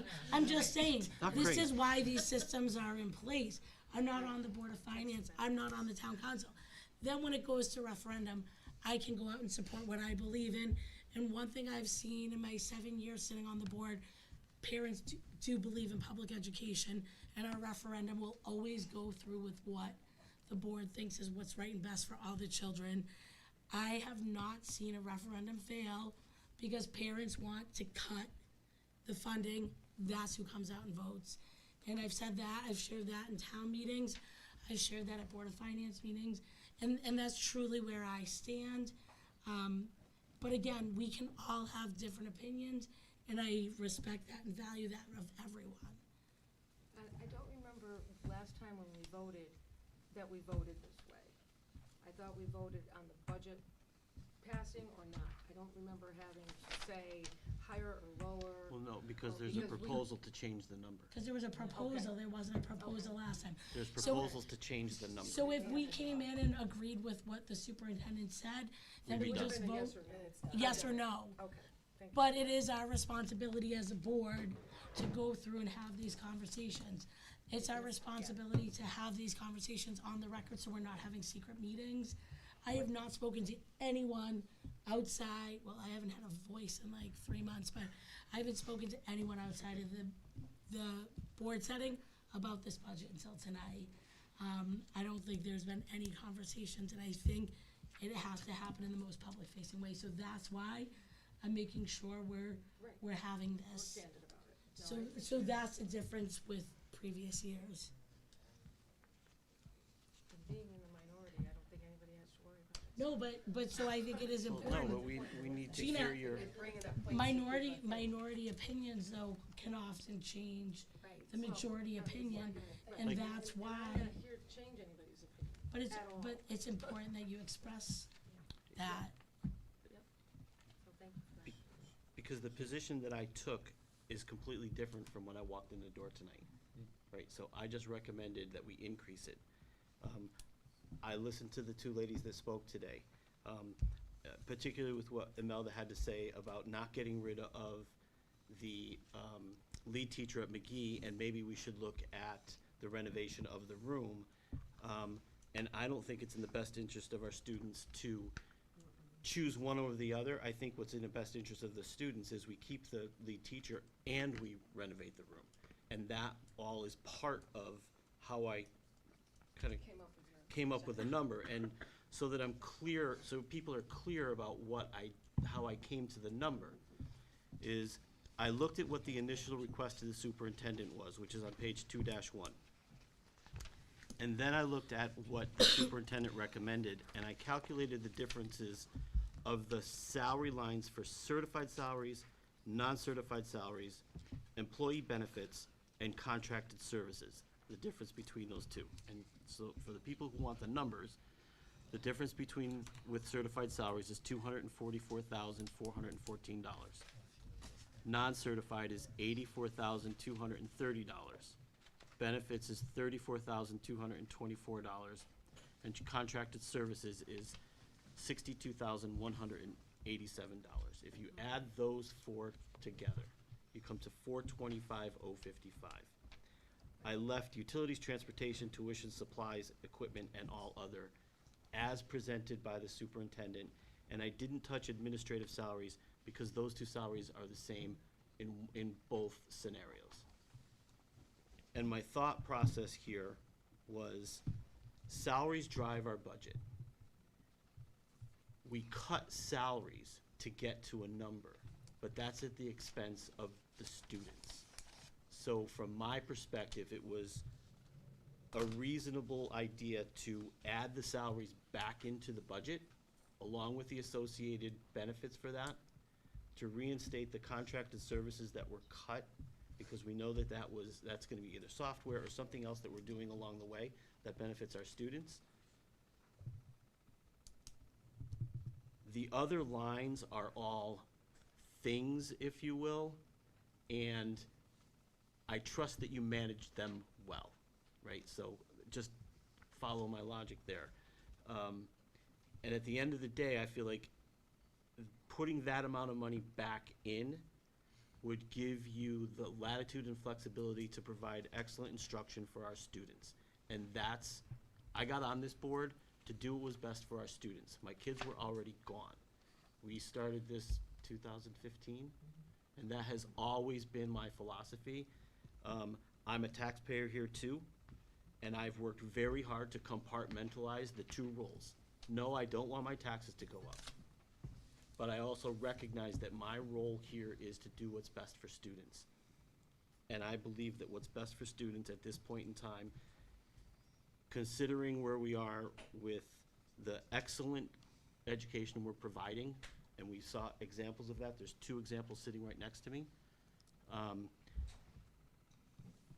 What's gonna happen with the grant funding that we got through COVID? We've got resources that are currently being paid out of there that ends next year. That has to come in as well. This is just, there's a perfect storm of it's gonna cost us money and we're in it, and I think that this is what we should do. Any questions on how I got to the number? I think it's important though that you share that you came in not intending on changing that, and I think it's important you share your why. Nope. Thank I you. listened to the presentations, I listened to the public, I listened to Peter down on the end. I would like to go to 7.01, I just can't go there. The point was to get the discussion But going. you're 100% correct. So, Anyone else like to share? Yeah, just a minor point to your suggestion, Matt. I appreciate how you reached the numbers, and the number I was kind of spitballing was just taking the proposed cuts and removing them, which would bring us to a number 50,000, I think about 50,000 higher than what you just said. I'm literally just looking at the cuts of the, the 6 FTEs and saying no, and that number would bring us to about 50 grand above what you said.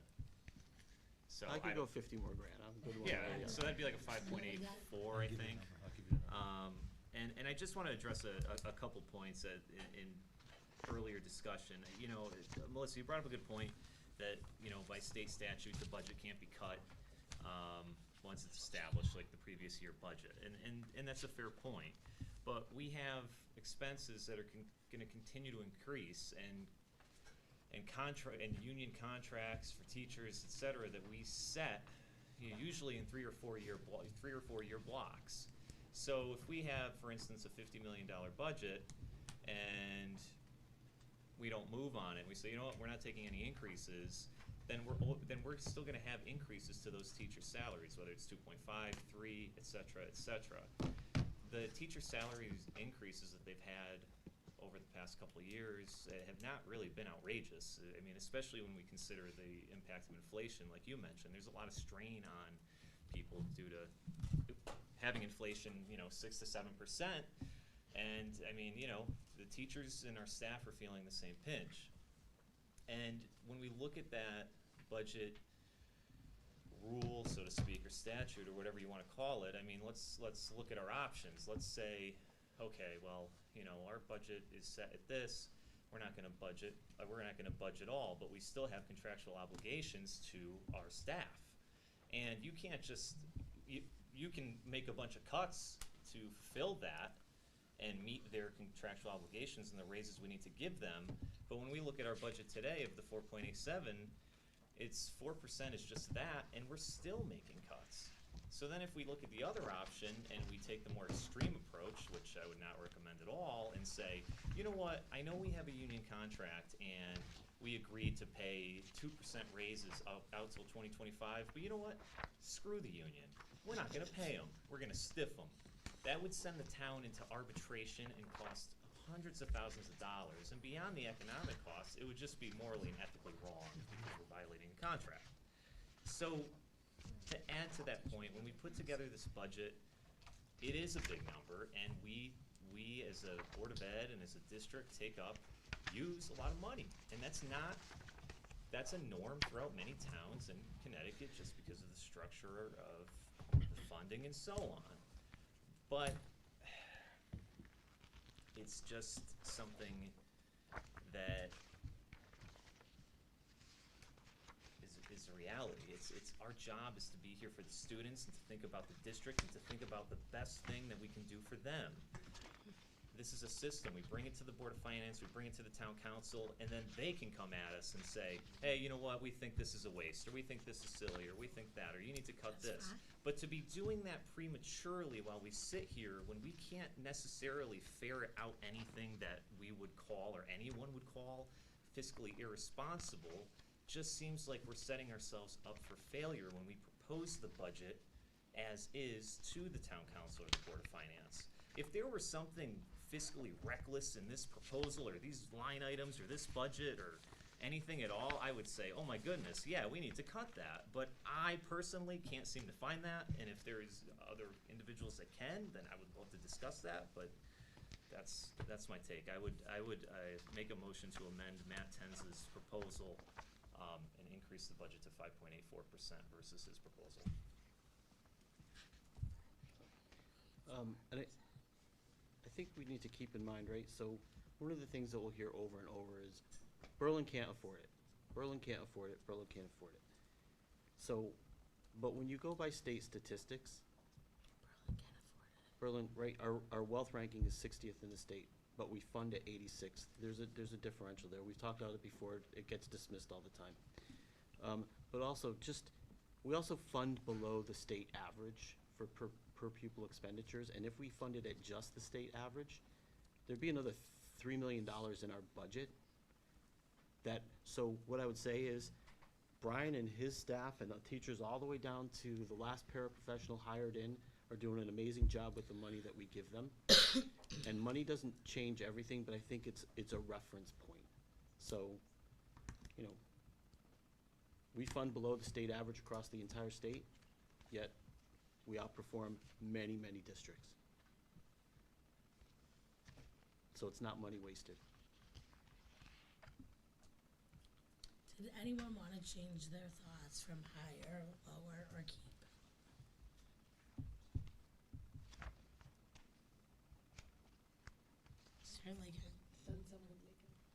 gonna say, Peter did have a Do you have a, proposal, do you have but he a has budget to- number with the 5.84? I think I do. I have 5/1/947/857.38. Another motion. 51 Alright. mil. So before we amend it, what we're gonna do 51 is, million what? we're gonna go to a I vote. have- Check it here. You guys are gonna Check vote my math. yes or no for that motion, and then we can come back with another motion. 947,857.36. We have voting Yes. on his So we have to vote on the, original- we have to vote on the We have to current. vote on the No, no. current motion on Current the motion. table. Original 4.87 Julia. that Matt had originally Do put a out roll, there. do a roll. I'm going to. So for this vote, I am gonna do a roll. I'm gonna call names, and you're gonna say yay or nay. This is for 4.87? This is This for is the, the the superintendent's like that Matt had proposed, okay. No, no, no, no, I'm- the no, superintendent. Yeah. The We're original not number I sure gave, yet. yes, You made the yes, I meant the motion. yes. Sorry. So right now, we are going to vote on the motion that is on the floor that we just discussed. Okay. So the motion was the superintendent's proposed budget, 4.87% of $51,466,273, correct? And 38 cents. Oh, 38 cents, I did not write that down. So we are going to vote in Yes or no favor? on Yes that, or no? correct? I got 51, Yep. 933. And that's it, just yes or no? Hold on. Wait, Ashley yeah, and there's Brian a had side something. cover. No, I'm sorry. They're talking about No, no, other they're stuff. talking about something We different. need to vote on This this. is the specific This is- thing Matt said. Yep, We need to vote on this so we can move on. just throw them all. Matt, No. no? Gina? No. Carrie? No. Tracy? No. No? Adam? No. Jamie? No. Melissa? Just to be clear, because there was like kind of side I conversation. know. So I just want to make sure it's the number. So we're, Superintendent's proposed budget The of 4.87. 4.87. So it's the 51. What the motion was. What the motion was, 51. what the motion was.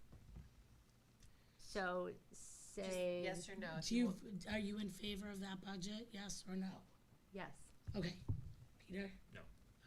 Okay. So motion does not It does not carry. pass. 1 to 8 or 8 to 1. 1 to 8. 1 to 8. Thanks, guys. For notes, we gotta keep. I know there's a lot going on. I know, I'm just trying to. Okay. So before we can move on to another, we have to finish up that first motion. Okay. Now we're moving on. So now we need It's easy. an A motion. amended motion, No. On New your motion. number, a new yeah. motion, a new motion with In a second. the new number. With the new number. Can we just, Ashley, Brian, I have approximately 5.84%, and that is a number of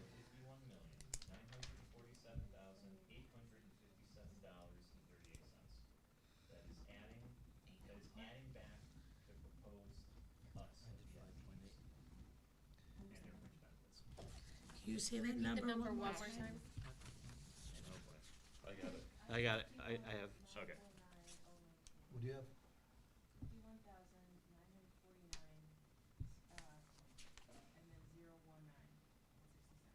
Okay. I was looking at 5.8, not 5.84. 5.84 is 51,949,019.6. 60. 51,949,019.66. Right. And that's 5.84. Okay. So we have a motion for consideration. I don't care what it is. Throw it out there. Motion to adopt a budget increase of 5.84%.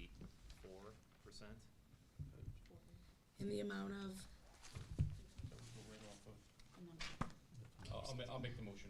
I move to adopt the Board of Okay. Education operating budget for 2023-2024 in the amount of $51,949,019.60. second. Second. All- so the motion by Adam, I who heard said Carrie first. You know what, Peter's number, Peter. give it to Peter. him. Peter. Second by Peter. Carrie. I mean Peter. Peter. Peter. Doesn't matter. Okay, now we're Now gonna let's open do it up for discussion. discussion. Go ahead, as the spirit moves you. I think we said a lot. We're at a breaking point. This is the line in the sand that's been drawn, and I think we've got to stick by it and advocate for what we think is best, and I'm on board.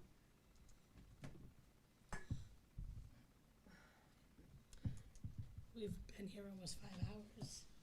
Thanks for the reminder. No problem. Just so everyone out there knows how important this is to us. We had a second. No, this is We're in discussion. We're in discussion. We're not at vote yet. I want to give people Right. just a minute or two to really Sure. share where they are, if you can support this or not, and why. I really want to hear from everyone on this one before we go to this. I'm not going to make you speak, but I think it's important that we as a board are sharing if we can support this or not. Because one way or the other, we're going to either get criticized or not, and I think it's important that we are all comfortable and confident in standing where we are. But again, I'm not going to force anyone to talk. I think we're gonna get criticized no matter what we do. If we go too low, it'll be we don't care. If we go too high, well, whatever, we spend money. I think that it's obvious by all the time we've spent and with diverse opinions that the number one thing, I think from listening to everyone, is we really care about each and every student. Since we wanna keep CNA, since we wanna keep lead teacher, and we wanna have opportunities for all our kids, so that they cannot criticize, we cannot be criticized on that. Because I think we show that we really, really care. And I think it's great, everybody here has came up with different numbers. I don't think we've ever done that before, and came up with different solutions, like, Not that I remember. that is great that that's happening, so kudos to that. We're hammered anyway, but we really care. But I think it's important that we're being transparent and public facing about these conversations. I think that's one place we do get criticized, and I don't care if people agree or disagree with our independent views, but us as a board, we want that, respect from the community. And I think that's a respectable, attribute of a board. No, I totally agree, what Tracy and you say. I mean, but what's nice is that we come with different perspectives from different views, and we can talk about it, and we might, feel a different way towards things, but ultimately the goal, we care about the kids, care about the students, care about how that looks in each of our eyes is a little bit different. For some, it's more money. For some, stay the same. Another might comb through, see if there's anything else but, I mean, ultimately, it's the kids, it's the programs we provide. So, I agree. Just want to say I agree with, the statements you and Tracy just made. Adam, Peter, Jamie?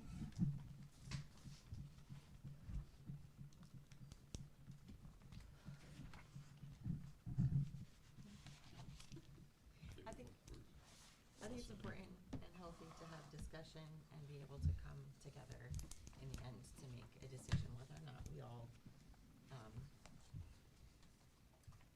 nobody gets everything that they want when you're part of a team, but I think if you can find a way to listen to others and respect others' opinions, even if they differ from your own, with the end goal being shared, right, which is to support our students and staff and faculty and families in town.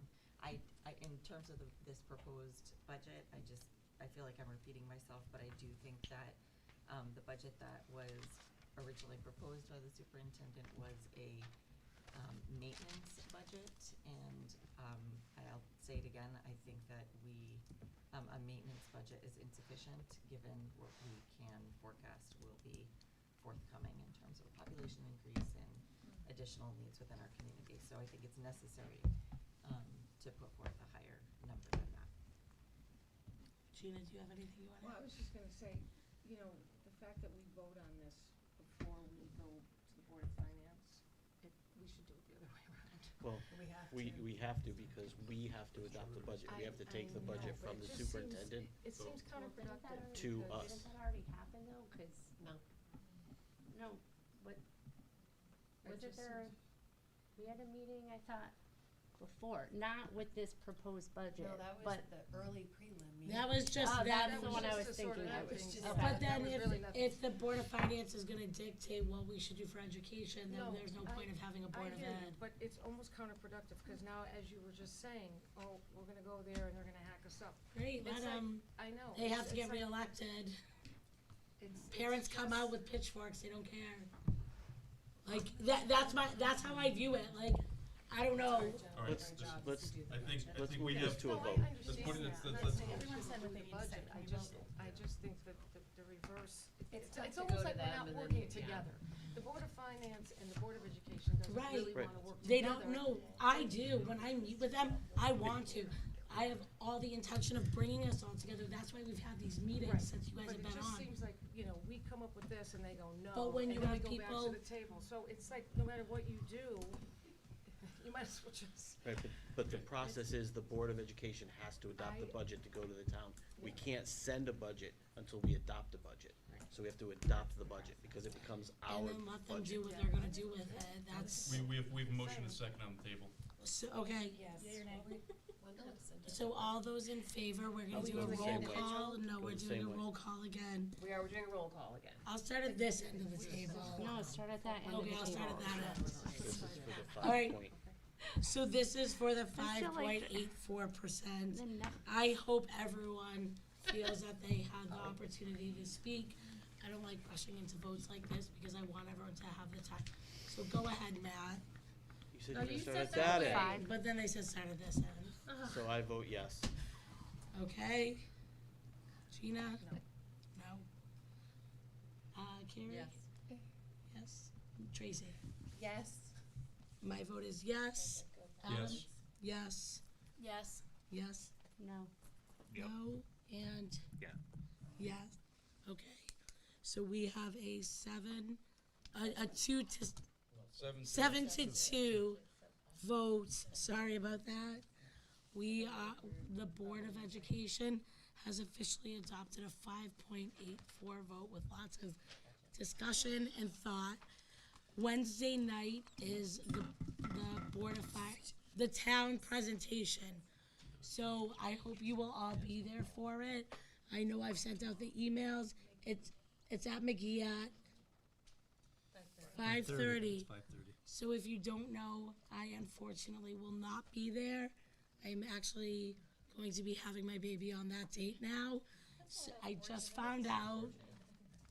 Unfortunately. Unfortunately. So Brian and Tracy will be running that meeting, but I'm hoping that the rest of the board will be there. And maybe I'll just be watching on live stream. No. No, she will. So anyway, McGee. Everyone, it's McGee, not the high school. it is at Beth. McGee, not the If high you're- school. If you're at the high school to see play practice, So we have one more item on the Wait. table. Hold on. We want to wish you the best of luck Thank you. on Wednesday. I think adjourning is Now more go. important. All right. Who seconds? All those in favor? Opposed? 9-0. Have a great night.